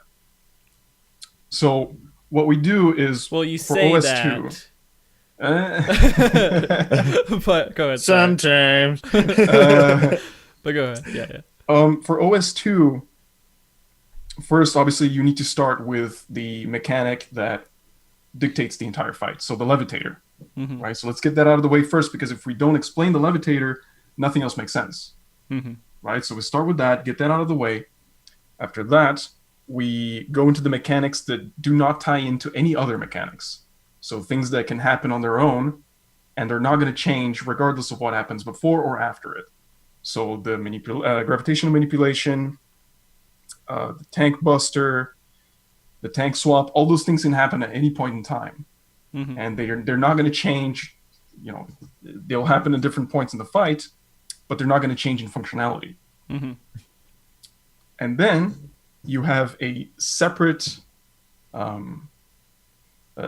type of part of the game, part of the fight, where it's heavily scripted, right? So you have the part where people get knocked back and you have to go to specific quadrants of the arena, so you spread out the explosions. That needs to be explained separately because it happens in a very specific way. And for that, I use the timeline on the sides. So you basically need to break it down so that it's easier to understand on its own, right? I'm basically trying to teach the player how to fish, right? Instead of giving them the fish, right? Right. So that if things go south, for example, somebody died, they can probably adjust because they know how the mechanics work. Now, if they just knew, if I just handed them the fish, it's like, okay, for this specific mechanic, you go here and you do that. But what if you have a person who's dead and the mechanic hits a different person? What do you do? Panic, and then it's a wipe, right? Run around. So that's what I try to do. That's the philosophy that I try to apply to my guides. But the thing is, it's very unsuitable for highly chaotic battles like Omega 3 and 4, because there's just so much stuff going on in those fights, which is one of the reasons why I haven't come up with guides for those yet. I was going to ask you. We have a lot of one-off mechanics. Yeah. Kind of, doing those videos compared to the first two fights, because the first two fights are kind of simple. The second two fights are a little bit more complicated.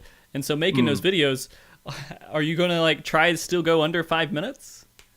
I think probably not 5 minutes, but I believe Omega 3 is doable in under 8 minutes. Okay. It should be. Yeah. That's what I was going to say, is 8. Very unlikely. 4 is a different beast on its own. Yeah. I don't even know 4. I'm still progressing on 4, guys. I'm a casual. Yeah. So yeah, that's where it gets kind of hectic, because I mean, you can get into these guides that take up like 20-30 minutes to explain it and go detail by detail. But I mean, the way that you're doing these videos, I find it kind of interesting, because you're kind of telling them, hey, this is what you just need to know about the fight in general and the mechanics, instead of just learning the hard way by dying to it. And you're not giving away, you're not giving them just you're not tracing the fight, right? You're not saying do this at this exact second, do this at this exact second. You're telling them this is what you have to work with, and then they can go forward with that. And then you give them the best known strategy to some of the more difficult content in there. Right. It's understanding the mechanics versus, just do this kind of thing. Yeah, exactly. It's, why do I do this? Yeah. Understanding why, and then you can adapt easily. Because if you do both, then your video is an hour long. Yeah. You're like, this is, I'm good, because a lot of people do that. They make a guide video and they say, this is exactly why you have to do all this stuff. Now here's you doing all this stuff, and this is exactly what you're doing. And it's like, it takes forever and you're lost halfway through it. And so I do have a preference towards that kind of shorter style guide video, because I can present it to my team members a little bit easier. And I feel like sometimes if I give them a 30-minute video, they're like, I don't have time for this. I'm not watching that. Not watching that. But like, how do you think the people that first go through it learn? They learn what the mechanic does. Mm-hmm. Nobody tells them what to do here, here, and here, and here. Mm-hmm. They just learn what the mechanic does and then extrapolate what you need to do from that. So it's a different everybody learns differently, I guess. So yeah. Okay. All right. I'm going to ask another one to Graehl, because I have a couple more questions here, in particular to... actually, the time limit thing was already answered. Never mind. Got it. Out of the way. And actually, the process part was kind of put out there, too. So I did pretty good. Yeah. So I can go back to you, Larry. I want to ask you a question kind of towards your work, and... do you have a lot of people who don't play Final Fantasy XIV who follow your videos? Strangely, yes. I don't know how they find me. I don't understand. I get so many people commenting like, I don't even play this game. I watch your videos. I don't know what's going on, but it's funny. You know? Yeah, oh wow, because like the way that I wanted it to be is, and what I talked about it a little bit before, is like I'm trying to make a style where I can take this style and put it into other games. And basically, you want to be able to make a video that's enjoyable to watch, even if you don't know the game. And I feel like I do that. And the way you do that is in like a comedy video, the way you do that is by not referencing specific aspects of the game too much. Right. You don't make a joke about, I got 3 seconds left on my Blood of the Dragon. Like nobody knows what that means. I don't even know what that means. I don't play Dragoon, but Dragoons, like, yeah, I don't know, but that kind of thing. Like, so I guess that's why it's a little bit easier for people that don't play 14 to be able to watch my videos, is that it's enjoyable without knowing the game enough, because I kind of explain the jokes and stuff in the video. So, and then I get a lot of people saying that they bought the game because they watched my videos, which is super flattering too. And I'm just like, holy crap! Forward that over to Square Enix. Yeah, can I get sponsored by Square Enix? Come on, you can get something here. Yeah, but yeah, I mean, I find it very interesting. I don't know how they find the channel, but because it's mostly Final Fantasy 14. But yeah. Well, I mean, I will say that there are some videos that you can show to people who don't play the game. Like Denmo does this too, right? Yes, Denmo's is like very good for that. I mean, you watch his stuff and you're like, hey, this is a video game, and this is a video that is about a video game. I don't know anything about this video game, but this video in general is really funny, and he's done exactly that. And it pulls people in because they're like, hey, I kind of want to see what's going on here because this looks really cool. This video game might be a lot of fun to play because this content makes it look really fun. Exactly. And I think that's pretty awesome to do. And if you can, you have to achieve that stuff because, I mean, if we admit it to ourselves, there's not a billion people who play this game. This isn't World of Warcraft. Yeah. So we kind of get into the situation to where we kind of have to expand out a little bit. Most of the really big streamers for Final Fantasy XIV play a lot of other games than Final Fantasy 14 now. Like they start in Final Fantasy 14, but then they start moving on to grow by going to other games and trying to branch out. And it's risky. It is. Yeah, I feel like I've reached that point of like you can only have so much growth to a certain point for like a certain game, and then once you reach a certain point, you're like, I need to expand a little bit here if I want to keep growing. So that's kind of what you run into. But it also helps to grow in the first place because you start with a niche. It's basically a niche, so it helps you grow fast. Yeah, for sure. And that's because there's only so many people streaming it, right, at first, and there's only so many people looking at content for it. But the people who do play it, they're ready for it and they'll absorb it. And so you go in there and you fill that up and you can grow a little bit faster. Okay. So, Graehl, I guess what's your goal? When I was making this, what was I thinking? Okay, here we go. Yeah, Graehl. All right. Sorry. I was thinking of that question. I was like, now I remember. When you make a video, for example, you're making guides for Savage Fights, do you have like, I need this guide out by this point, or do you just say it's ready when it's ready? Okay, so that's you have to strike that balance. There is a need to get a guide out as soon as you want, but also you want to meet that bar that you set for yourself for quality. Obviously, as far as Savage goes, I worked really hard on the Omega Savage 1 video because I wanted to get that one out as soon as possible because I know a lot of people were trying to clear that on the first or the second week. On the second one, I gave myself a little bit more time. It was also a more complicated fight. So obviously needed a bit more time for refining. And for Savage 3, I'm going to give myself a couple more months for probably a couple more years. But for yes, you do try to get guides out while content is still relevant, because at the end of the day, that's going to reach more people. More people are searching for it, and it's going to get your video out there. So there is definitely a certain need to get it out as soon as you can. But like I said, it's a balance that you need to strike, because obviously you don't want to, excuse the language, shit out a video. No, it's fine. You do want to make a good video, make a good guide, set up for that quality bar that you set for yourself. So it's about striking a good balance. Yeah, I mean, in the end, it really is it's a crazy game with whoever can get the video out the fastest. Sure. And it sucks to be in that, because that means the quality of videos go down really quick. Because it's a lot faster to get out a video if you don't put work into it. You just gotta throw it together. And people will say, hey, I hate having a video out that like it barely makes any sense, but it's the only video to reference, right? Yeah. And so you kind of have to get into that. And right now, you're kind of being known for high quality guides. And so I would think that would put you in kind of a scary position, right?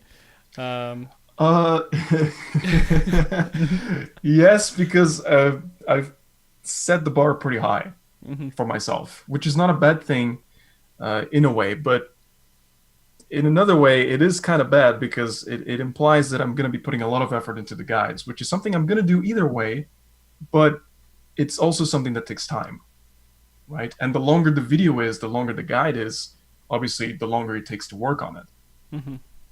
So again, it's all about striking a good balance. It's also one of the reasons why I try to stick to a 5-minute video as opposed to going any longer than that, because the amount of work just grows exponentially at that point. Yeah.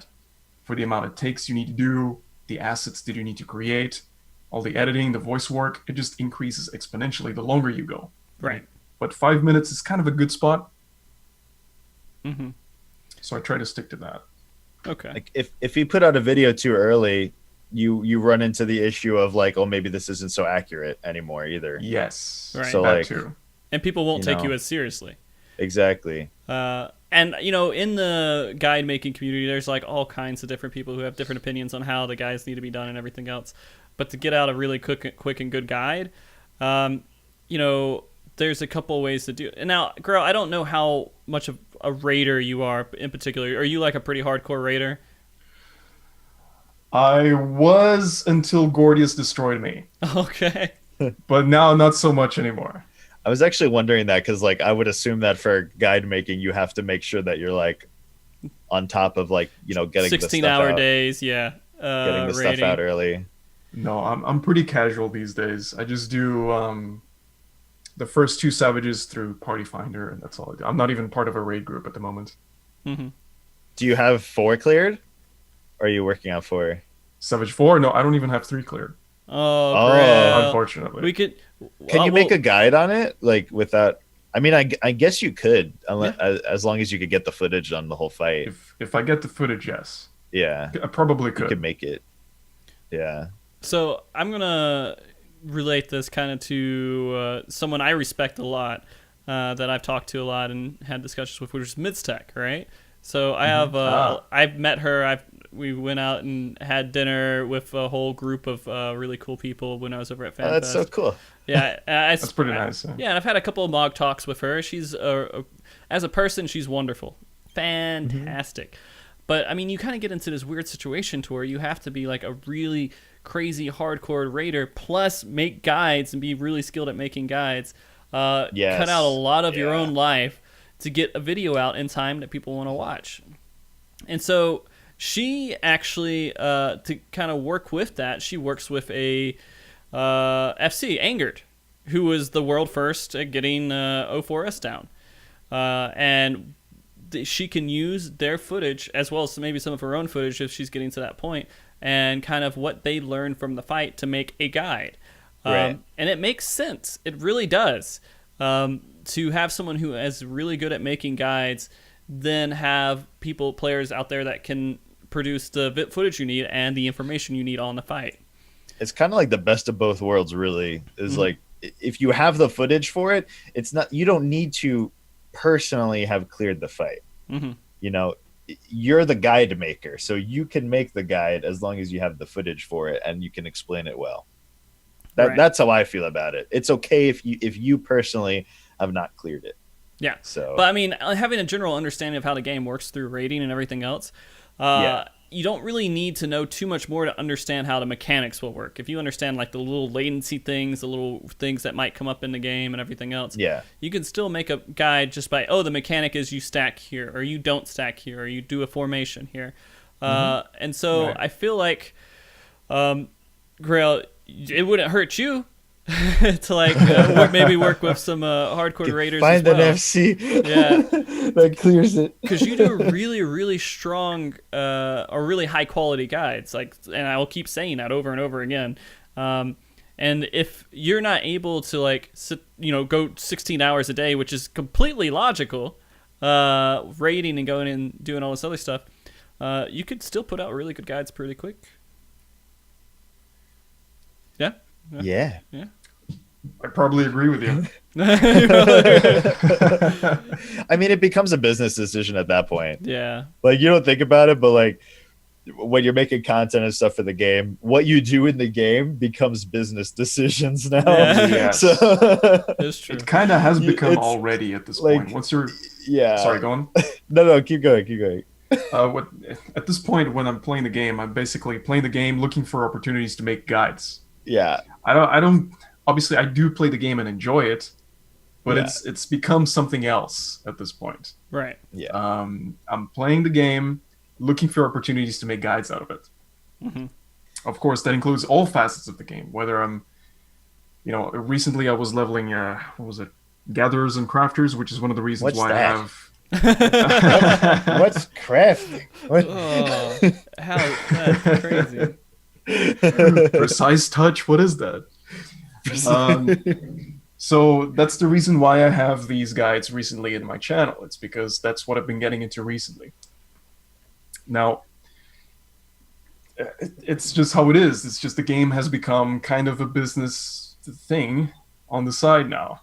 It's no longer just a game that you play for fun. Of course, you still have fun, but there's also this extra facet to it.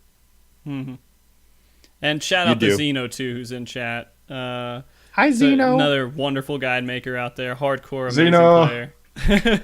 Yeah, we're talking about guide making, and here's Zeno. Yeah, Zeno just pops up, hey guys, what's up, dude? Hi, I make guides. Oh god, yeah, Zeno's awesome. I've had him on the show plenty of times, and he's always fantastic to talk to. And I like his opinions on tanks. I like listening to that stuff. It's fun.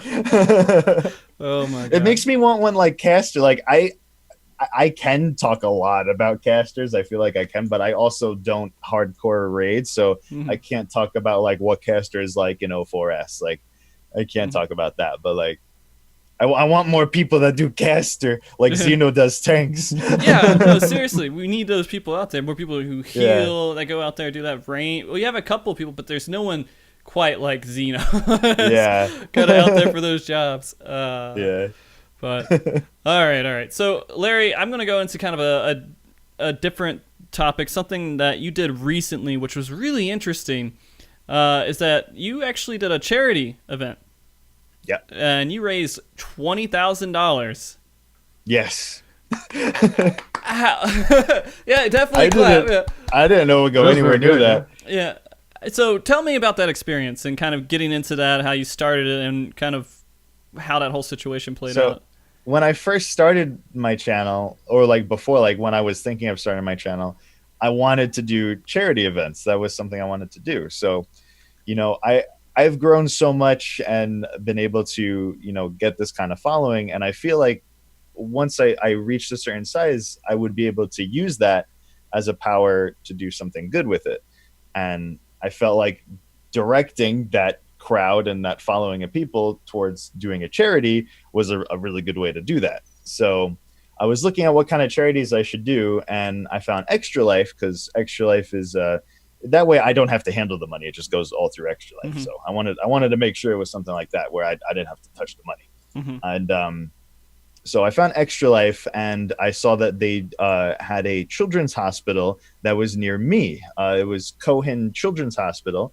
And I was familiar with them because of my work at the overnight job for doctors in hospitals. So I knew of them, and I knew some of the doctors. They were really nice. So I was like, okay, I'll pick that hospital. So I set the goal at $1,000 for the weekend. Me and my girlfriend were leveling Paladin for the weekend. And so we were doing that, and we hit $1,000 in the first like 40 minutes or something like that. Like, like in the very beginning of the stream. So I just kept raising the goal, and eventually we hit $20,000, which was phenomenal. And that's like just a testament to the FF14 community in general. Is just everybody is so generous, and it was an amazing weekend. So I mean, that's insane to go 20 times your expected amount. Yeah. Very impressive. I was not thinking anywhere near that, but it was amazing. We were ranked 4 on all of Extra Life for that weekend. Yeah. Wow. Ranked, out of all the Extra Life donation pages. I don't know what time range it is, but like the other people that were up there raising the same amount of money were like people that had like 1 million followers on Twitch. Like, so, and we were up there, Final Fantasy 14. So it's amazing. Pretty awesome. Did you get a lot of people who came just because of the Extra Life part? They're just like, hey, this is Extra Life. I'm coming to this stream to be a part of that stream. I'm actually not sure. We did have a lot of people. Like I think like it was around 850 peak or something like that, and like I guess like average 500 or more. It seemed like most people were familiar with the game. I think it was just the FF community in general were there. So it was my first charity stream, so I didn't know where to like advertise it on Extra Life or anything. Right. That's pretty awesome, man. Well, good job on that for sure. Amazing, Thank you. Yeah. Okay, and now I got one last question for Grail here that I'd like to ask. Do you have, when you make a guide, and this is kind of a fear, I guess, and we talked about this a little bit, when someone makes a guide and then a week later they're like, hey, this strategy doesn't make any more sense to do no one should do this anymore. When you're making, do you think anything like okay, I'm kind of stepping over myself because I'm think ahead. I'm thinking a little bit ahead here because like when you were talking about it earlier and you're like, hey, I try to make my guides a little bit different to where it's not like just a timeline and you try to explain the mechanics. But when you make a guide, do you have a lot of concern about it becoming unrelevant? Like the strategy doesn't make any sense anymore? To an extent. Because of the way that my guides are structured, it's this is tied into what we went over earlier. Is I'm basically teaching you about how the mechanics work. Right? I'm not telling you exactly what to do at specific points in the fight. I'm teaching you how the mechanics work so that you can make the calls yourself. And so, because we have that knowledge, we can kind of estimate if in the future, because we have, I don't know, better gear, we can bypass, I don't know, a specific DPS check faster, or skip a mechanic, so on and so forth. For things like that, nothing would really break a guide that would warrant remaking it completely, right? If we were able to completely bypass a mechanic, so in Omega Savage 2, you didn't have to use the levitator anymore, for instance. Right. Something that broke the fight completely. Okay, in that case, you might have to redo the entire guide because you don't need to use the thing anymore. Or use those little pop-ups, right? And you just say, hey, everything I'm saying is not relevant anymore. Yeah, no. Because of patch so-and-so. Please don't watch this anymore. Yeah. Well, I feel like yours are very evergreen in that way because you just explain the mechanic. Yes, very. And it's like, okay, do I care about this mechanic now or not?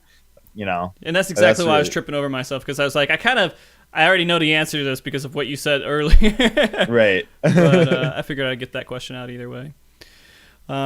Okay, so that's pretty much it for the information I've lined up, but we have lots of viewer questions out there. We're hitting the 2-hour mark. Are you guys ready for viewer questions, or you guys want to just shotgun through them, or? Sure. Bring them. Bring them? All right. All right, here we go.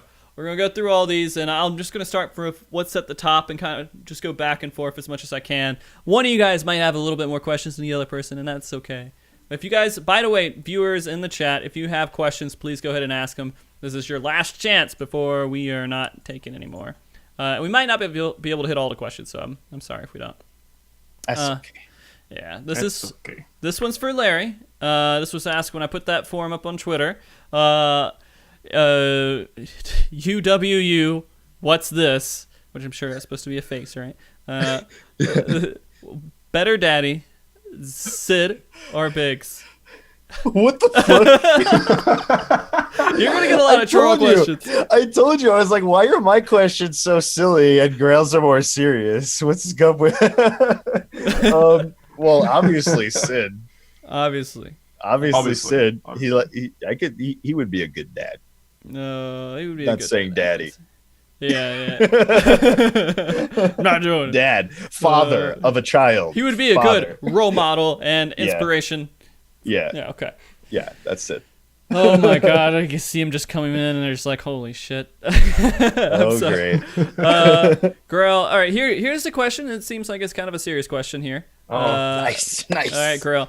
How do you prepare for starting YouTube? What tips can you give to a new content creator looking to gain followers and on YouTube? Subscribe to Larryzaur.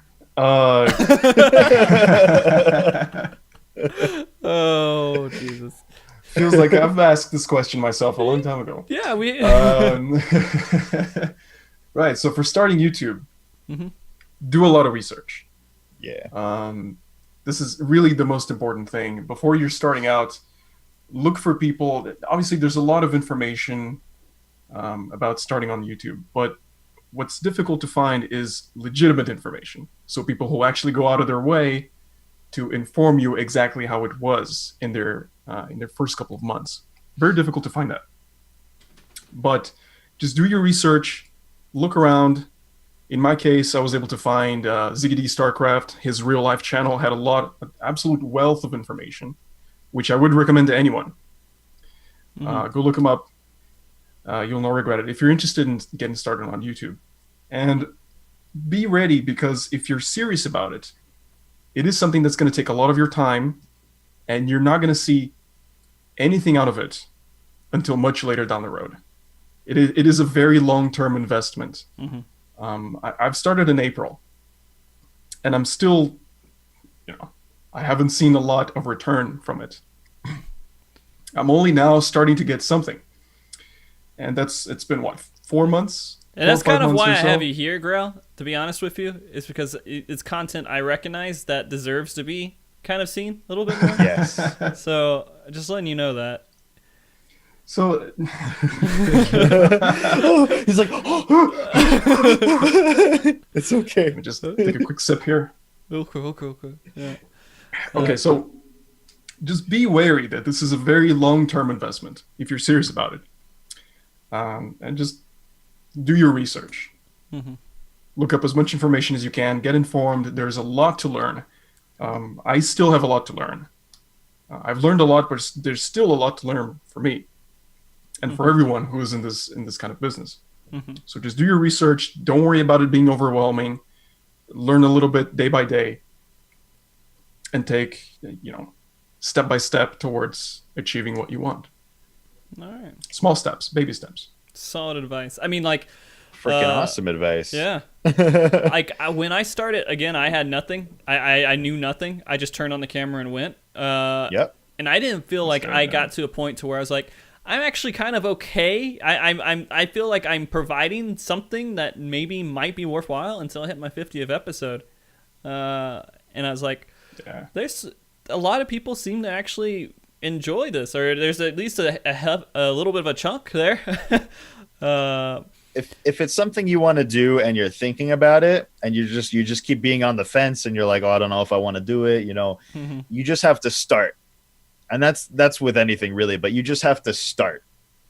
Mm-hmm. And I've said this before, but it's the kind of thing where, like, for YouTube or Twitch specifically, thousands, hundreds of thousands, millions of people want exactly what it is that you want. You want to make a YouTube channel, a successful YouTube channel, or Twitch. So many other people want that too. Mm-hmm. So you have to work way harder than all of them. Yep. If you want to get it. Okay. It's just a lot of hard work. Yeah. All right, Larry, are you ready for your next question? Yeah, sure. This is from Los Dugam, I think. I don't know. Say it again. Laos Dugam. Okay. I don't know how to say it. Yeah, I'll put it in the Twitch chat, and you can see how horribly I mispronounced that. Okay. Let's do game. Do game. Maybe. If you were a sandwich, what kind of bread would you be on?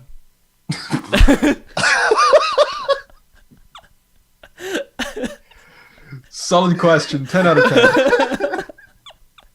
I love you guys. You guys are great. I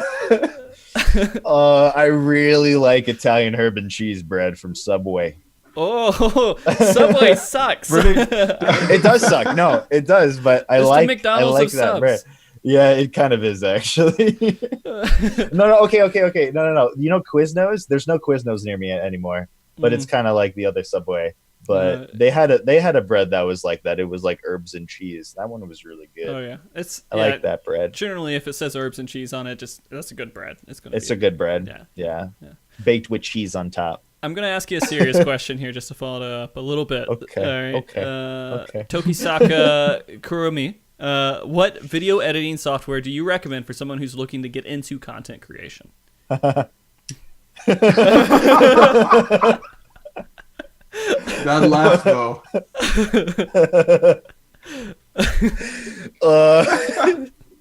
Yeah, you just got to dive in. Yeah. Sony Vegas you could borrow from the internet. Mm-hmm. You could just borrow it. Mm-hmm. That's very nice. That's why I borrowed mine. Mm-hmm. And then there's Premiere. You got to pay for Premiere. So I think Vegas does not look user friendly. It's pretty ugly. Adobe Premiere looks very nice, I feel. Mm-hmm. I'm only talking about this because I feel like these are the only two you should use, is Adobe Premiere or Sony Vegas. Those are the two big ones. I agree. So Adobe Premiere is a little more user friendly looking, but Sony Vegas is a little more easy to learn, if that makes sense. I feel it's easier. It like makes the UI's better in Adobe, but like logically you can figure out.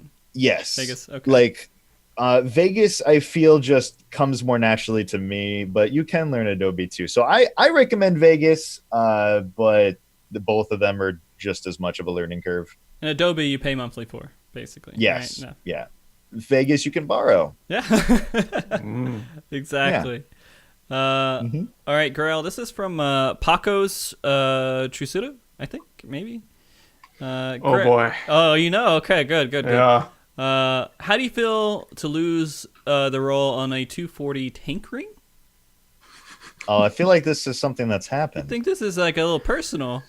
This is this is actually my co-tank when we do stuff together. We've run raids since Gordius. That's when we met. And you know, he's won some roles for stuff, and he doesn't let me live it down. That's rude, man. So he likes to remind me. He's like, "Oh, you know this ring that I'm wearing and you're not wearing." I'm so much more skilled at RNG than you. You should play Astra. Yeah. Okay. Larry. Get all the spears. Yeah. Oh, hey, this is like kind of a serious question. This is from Alex. Bark. Alex. Yeah. Did you ever imagine it? You'd be successful on YouTube, and was that something that like you always? It was something like that always your dream, or something else? I feel like we answered this a little bit. Yeah. I would have never. No, I would not have ever imagined that I would be where I am right now. But I'm so happy that I am, and I feel very blessed and fortunate that I am. And once I started it, that's when I really wanted it. And if it's something that you really want, then you work until you get it. Really, so yeah, I'm happy where I am, and like I said, it's not something that I thought I would ever be in, but I'm glad that I am. All right. Yeah. Grail, this is from the Lalafell. I have no idea. Yeah. The Lalafell, Grail. Yeah. How do you not know them? What is the average production time for a video guide, including research, production, and polish? Okay, so I'm going to assume this is this would be for a 5-minute video on average.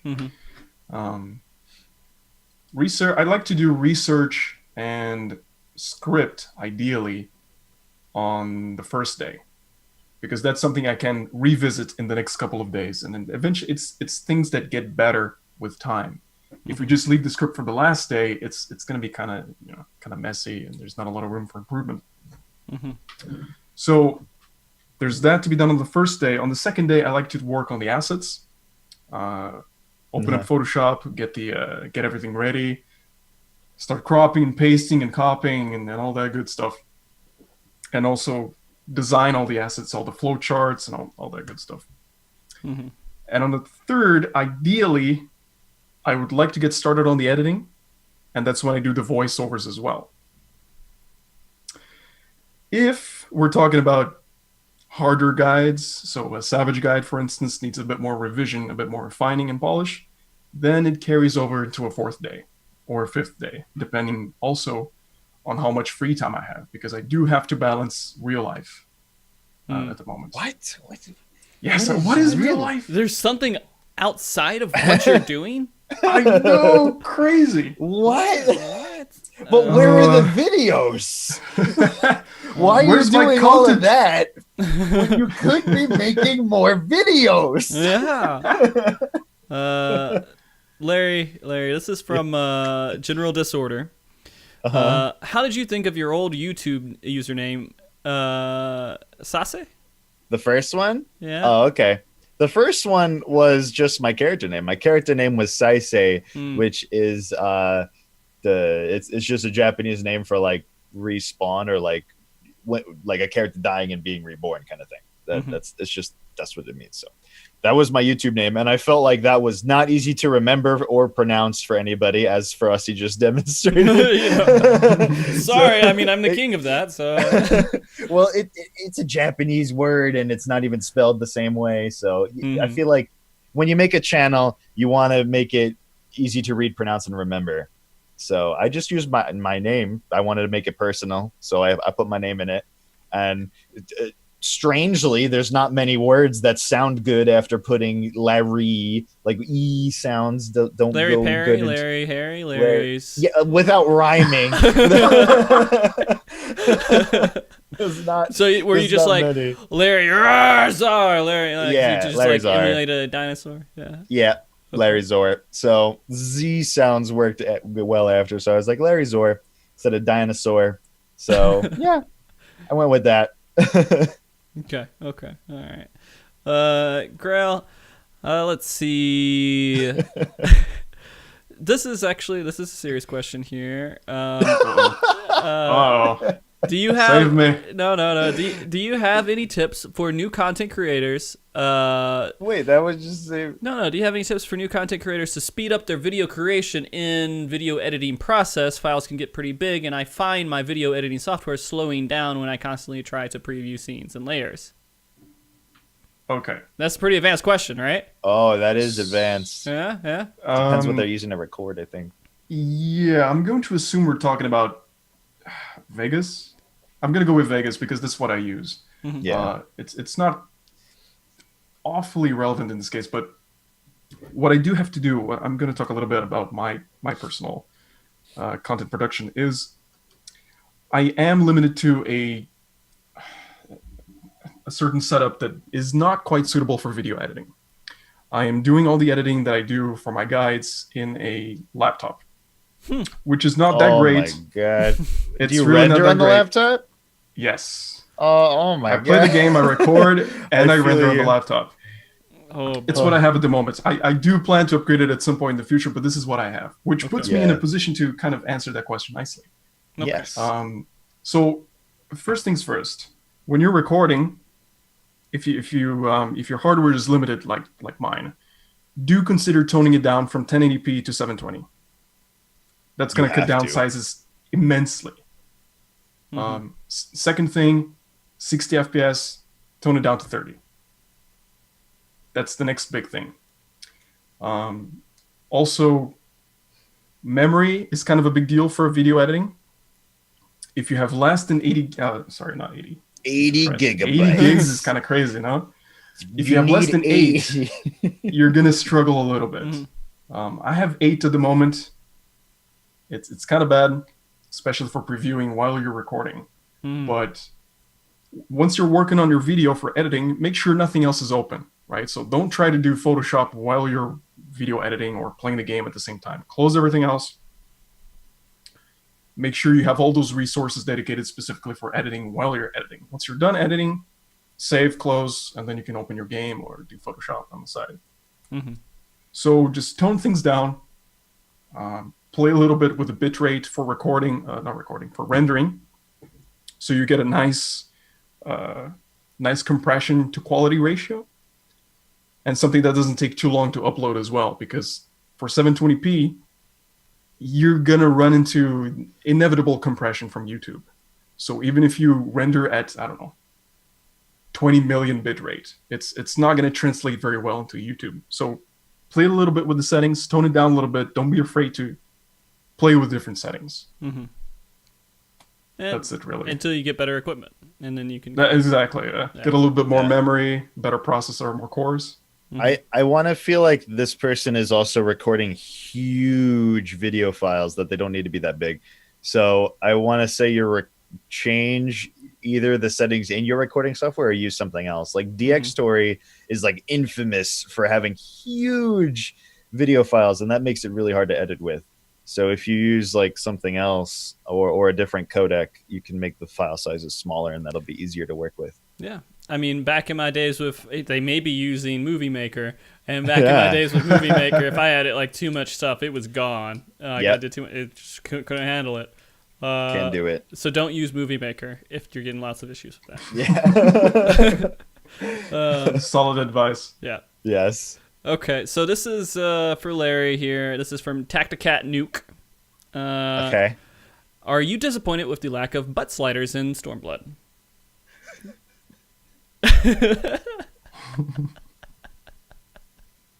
Why does no one take me seriously?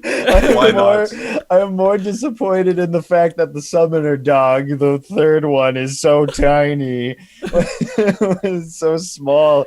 I said in my video that the summoner dog, the third one, would be like this, and it's not. I'm more disappointed in that.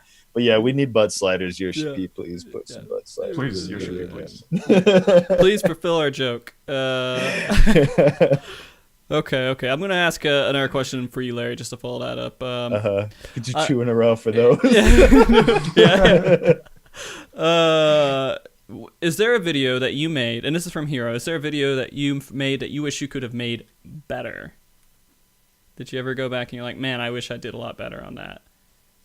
That is a savage question. That's a pretty savage question. That's savage. For a content creator. I want to say no. Okay. But, I mean, the old ones, yes. Just in the fact of, like, my audio quality is shit. And if I watch them now, I'm just like, ugh. How did anybody like this? What the... Like, yeah. Those, yes. My new ones, ever since I started in January, I want to say all of those are at the kind of quality and style and everything that I like. My first videos a year ago when I first started on my old channel, yes, I would love to be able to remake those, but I'm not going to. I want to leave them how they are for a historical time capsule. Yeah. I think that's how a lot of people feel too, is the sound. That's really it. That's like the first thing people start to really improve upon. And they expect, like, oh, I got sound proper here. And they go back to where it wasn't, like in their first few videos. And they're like, I want to delete this. I don't want it to exist anymore. That's the first thing a lot of people don't think about, is sound is the most important thing, actually. And you don't really hear it, I think, as much until you start listening to it more and more. And you got to get a year for it. Yeah. You learn. Okay, so Grail, we have another one here. I don't know if we have more serious questions for you, Grail. That's okay. Grail, this is from Jacob Double D. All right. What is your favorite food? That's pretty serious. That can be a serious question. In game or my favorite food? You could do both if you'd like. I'm gonna have to go with something that I like to have pretty often, which is curry. Yes, curry's good. I love curry. Curry is great, and tied for second place would probably be chili con carne. Mildly spicy. It's quite nice. You know, the one Japanese curry? Japanese curry, do you like it? Not a big fan of that one. That's a little too spicy for my palate. But wait, what? Really? Japanese curry is the sweeter one. Is it? Am I mixing it up with another one then? Maybe. I don't know. Do you get like chicken curry? Yes, for the most part, yeah. Yeah. That's good. Okay, that's so probably that. I want to say this because I've been to England once, and the one thing I remember about England is they don't have really great food. Well, I can definitely confirm that. Yeah. Really? Compared to Canada, the food is yeah. So there's no sun, but I will think food? that there likely is some decent Indian food, I would think, simply because there's a lot of Indian food. Yeah, because of the history behind all that and everything else. Yes. So that's the only thing I remember is like going to places. So I'm like, wow, all this is mediocre as crap. But then again, maybe I didn't go to the right place. I don't know. Okay, so let me ask this question to Larry now. What's your favorite kind of pie? Apple pie. Apple pie. I like apple pie. And this from is from Briarmere Farm. From who? Yumu, I think. Yomu? Yomu. Is it Yomu? Youmu? Yes. That's Yomu. Why would you ask me that, Yomu? Actually, you know what it is? I'll tell you the full name here is Yomu is a dork, so it might not be from Yomu. Oh. It may be somebody trying to make fun of Yomu. That's not Yomu.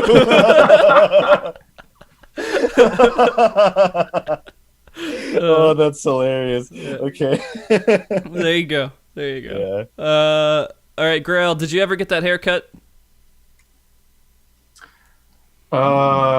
Oh yeah, because I mentioned I was gonna get a haircut for today, but I ended up not getting a webcam for it, so it didn't matter. Worst person. So Yeah, you did get a unfortunately. haircut. I did, but it all did. went to naught Just take a because I picture. can't real show quick. it. Cam, My picture. Garligan mohawk. Can't show it, sadly. Oh, you're gonna fall off the side of something. Oh, Jesus Christ! Go to the barber. Yes, I want a Garlian mohawk. They know exactly what you're talking about. Say no more. Okay. Let's see. Do I have some other questions? There's this one question that I'm gonna ask here that Marina. Marina. She has this obsession. She's asked it to me, and she's asked this to Grail as well. I'm just going to ask the one that she asked to Grail. Will you make a guide for Larry on how to make Spider-Man and Elsa video? What the fuck, Marina? What kind of question? What is going on here? What kind of people did you bring to this chat, Larry? Marina is my friend from long time ago. Actually, oh sorry, Mike. He's my raid static member from long time ago, back in 2.x, before I started this stuff. But you put that when I put out a video recently, my vlog for Otakon, where I was Spider-Man, and he's like, "You should make a Spider-Man X Elsa thing." And why? Okay. All right. This is done with that. Yeah, done. Then here's a general question for everyone, and this is something that I think we can relate to, but I think my idea and thought behind it might be a little bit different than what the question's intending. It's how do you feel when one of your videos gets to the front page of the 14 subreddit? This might be from Yomo. I don't know. Yomu. Who wants to go first? You know what? Let's ask you first, Larry. Okay. I mean, I like it and I don't like it. I don't like that. This is kind of what I was talking about before, is that I have push content and pull content. Mm-hmm. So I make a lot of videos. I put out tons and tons of videos on my channel, and not all of it I would deem personally Reddit worthy. It's not a video that I would post on Reddit for the general masses to go and see and peruse. Mm-hmm. Only certain videos, like my Basically series, I would deem as something that I would put on Reddit. So sometimes when people put out a video on Reddit and they post it up there and it's just one of my random ass videos, I'm just like, why did you put this here? Please, oh God. and then people are like, this is this guy's videos? And I'm like, no, this is not. This is just a video. So yes and no. I kind of don't like it, but I can't stop it if it does. So mm-hmm. I got you. Yeah. All right. Grail, how about you, dude? Yeah, no, just to echo the same thing he said, it's when something makes it to the front page of the subreddit, it's always, you never know what's going to happen. Yeah. Right. You get all kinds of responses, all kinds of people chiming in. Rule of thumb, if it reached the front page, is because it's, people are interested in it. Mm-hmm. But also, you get a lot of attention, sometimes unwanted attention. Mm. So there's always the two sides of the coin, right? Right. It's a Kinder Surprise. It's a Kinder Surprise. Those are outlawed here. You might get a toy. Well, they have them here, but it's not a toy. It's like a little. It's an egg, and they split it in half. And they have like the snack on the side and the toy on the side. So you don't open it. Yeah, it's not in the actual edible food. Not the same thing. Yeah. Sorry, Grail, go ahead.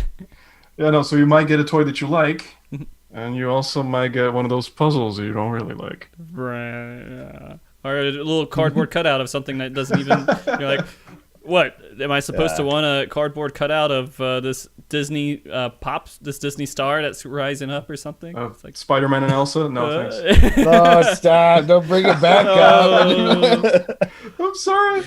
I want to say it's kind of weird on Reddit because the subreddit, you don't have to do much to get to the front page. There has to be a lot of traction for it to stay up there for a little while. I mean, in general, you don't have to do much for it to get up there and get the attention that it's reasonable, right? But I will also say there are people out there who intentionally try to make sure that you don't get to the front page. They will downvote anything they can. That subreddit is bad. Yeah, with that. it has an issue with people out there who are just downvote bots, basically. And they'll go out there and they'll downvote everything. And you have to have a lot of people who are countering that sometimes to get to it. And sometimes you do, and it works out really well. And subreddit, again, and this goes with a lot of content, people want easy to consume content. So something like a short video or something, a Vine video, image, cat girls, things like that. Like 30 seconds. Yeah, 30 seconds or less. Top, but if it's like a video, for example, like a 2-hour podcast, people are going to be like... It does not. No. They don't give a shit. It's not for that. Yeah, it's not for that. And so the Final Fantasy XIV subreddit's really good for, I think, the community. But you have to cater towards what people are expecting on there. People are wanting. They're like, I want something I can just click on and be entertained immediately, and I don't have to invest much time to. Mm-hmm. You have a Reddit culture, and that's what I was talking about before, of like some videos I would deem Reddit worthy because like the basically videos, I have a joke in the first 30 seconds and that's why they're good. That's why I would say they're good for the subreddit. The other videos, they take a little while to get going, and Reddit does not like that. Right. So yeah, it's weird. But I do appreciate, the community out there with having that as some sort of central place to go to, and the people who mod it are pretty damn reasonable with content creators and getting your stuff out there. So I definitely salute for that. It is good. I mean, essentially, really, that's kind of where I got my start. Is like I put up one of my videos up there and it did well, and then like other people were posting my videos and they did well, and so essentially that is like, it is a really good tool. And, as long as you're not spamming and stuff, it is good to share, to be able to get out there and get noticed a little bit, as long as you don't spam. Yeah. If you spam it becomes an issue. But if you like every once in a while your video shows up there on Reddit, it's not going to be like a big deal, or your art or whatever you're doing there. Okay. So I think that kind of wraps up all the questions we have. We have a few more, but I figured we need to start getting closer to the wrapping up side of this.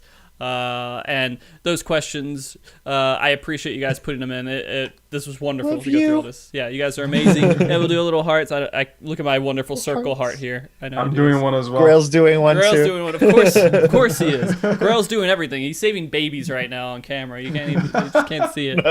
Just can't see it. I do want to ask you guys a final closing question to both of you before we get into the final closing part of it. Do you guys have advice for content creators? And we said this a little bit throughout the show, but just if you had to do a last statement saying something worthwhile towards people who are kind of discouraged or struggling with their content creation, kind of what would you tell them? And Larry, would you like to start with that? If they're already like working on stuff and they're discouraged? Yeah.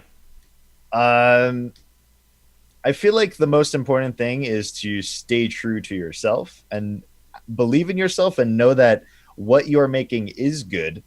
And if you feel that it's not good, learn what you need to do to make it good. And once you get to that point where you know what you're putting out is good and you believe in yourself that that's a good product, a good video, then you just have to make sure that you're consistent and working hard and always putting out videos like that. And even if you're not getting traction, even if you're not getting people watching or anything, you have to keep going. Just always keep going, and eventually you will get noticed. Mm-hmm. That's what I feel. As long as you're putting effort into it and you're not just throwing stuff together and just hoping people will like your stuff. Which some people will do that. They will start creating content and they will just throw something together and they're like, why don't you like my stuff? You have to like what you do too, and be happy with it. But like what you do, make sure that what you're putting out is good and that you would watch it yourself. Mm-hmm. And then once you're there, just believe in yourself. I'm still working on putting out content on stuff that I would watch myself. I will get there one day. Okay.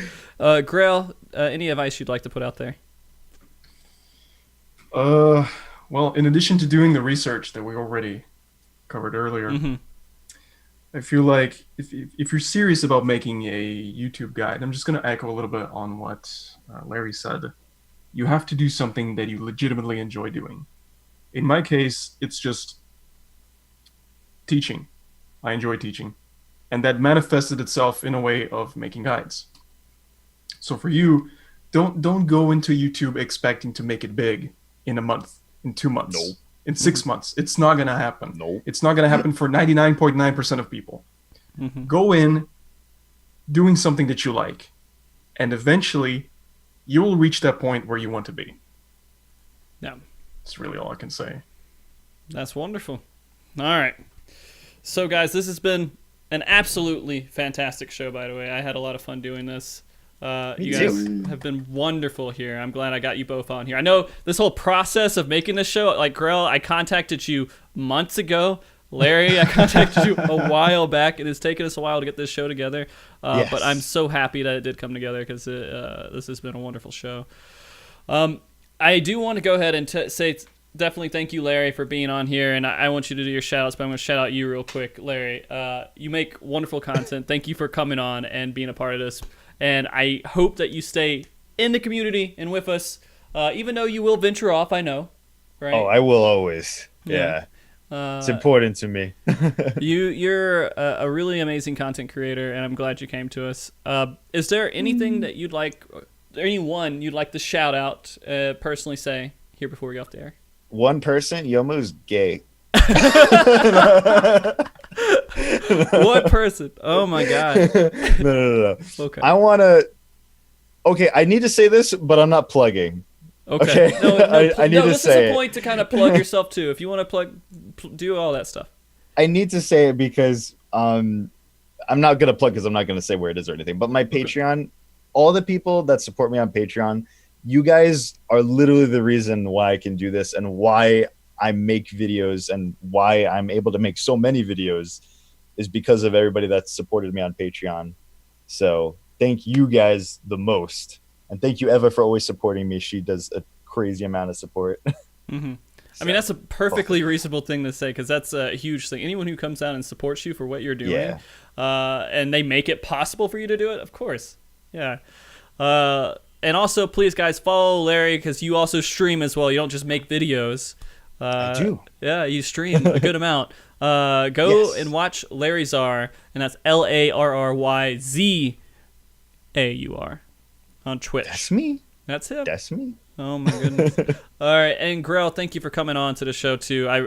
I respect a lot of what you're doing right now with videos, and I hope that you continue to do it because you do a fantastic. You put a lot of work into it and to make it look like something that I don't know. It doesn't seem like a video game guide. It seems like a real, like professionally put together, like a company, an organization said, "Hey, I'm going to make something for my people." Like if Square Enix was like, "Hey, I'm going to make a guide," that kind of looks like the guides you're making. So thank you for doing that, man, and thank you again for coming on the show. Is there anyone? Thank you so much for having me. Of course, dude. Is there anyone you'd like to shout out?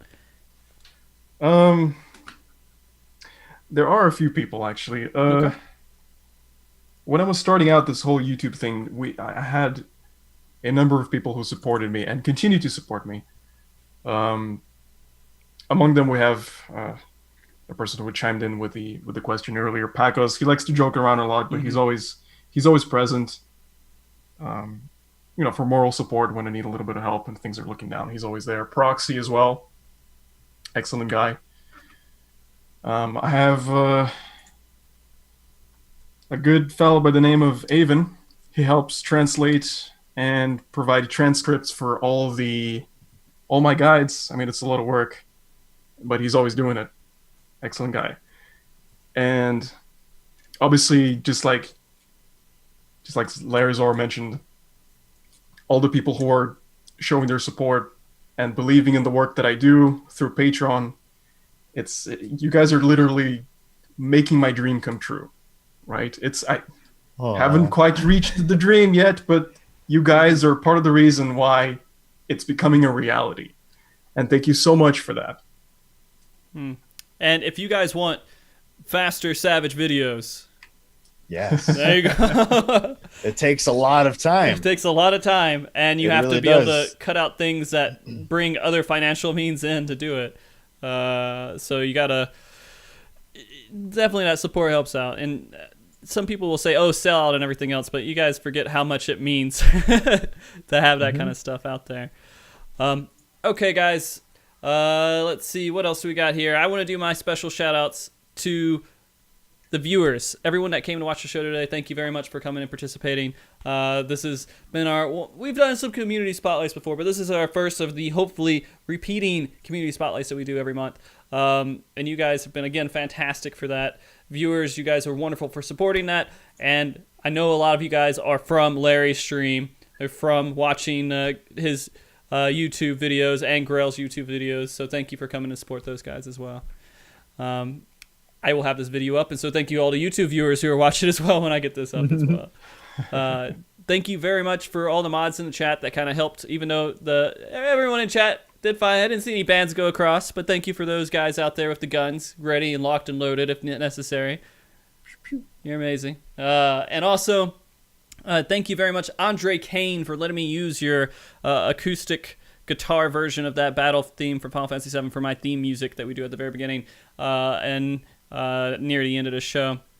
And thank you very much, Blizzana, for the layout that we use for the show, doing the artwork for that, and the MogTalk logo you guys see.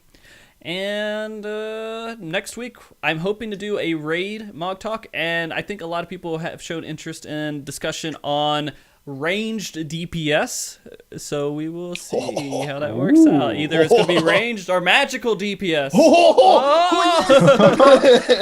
Now we're talking Larry. Casters, yeah. Casters. We can hope to see that stuff coming up next weekend. But stay tuned, guys. I'll be announcing this stuff on Twitter. Please follow on Twitter if you guys want to keep up to date with that. And again, you guys have been amazing. Any last words before we completely finalize the show? Grail, Larry? Thank you for having me. It was fun. Okay, bye. I hope you all have a good day. Yeah. Oh my God. Everyone, have a good day. Look at you. You got it. All right, guys. Remember to always be good, keep cool, and stay frosty. Let's wave on that. Stay frosty. Stay frosty. Oh my God.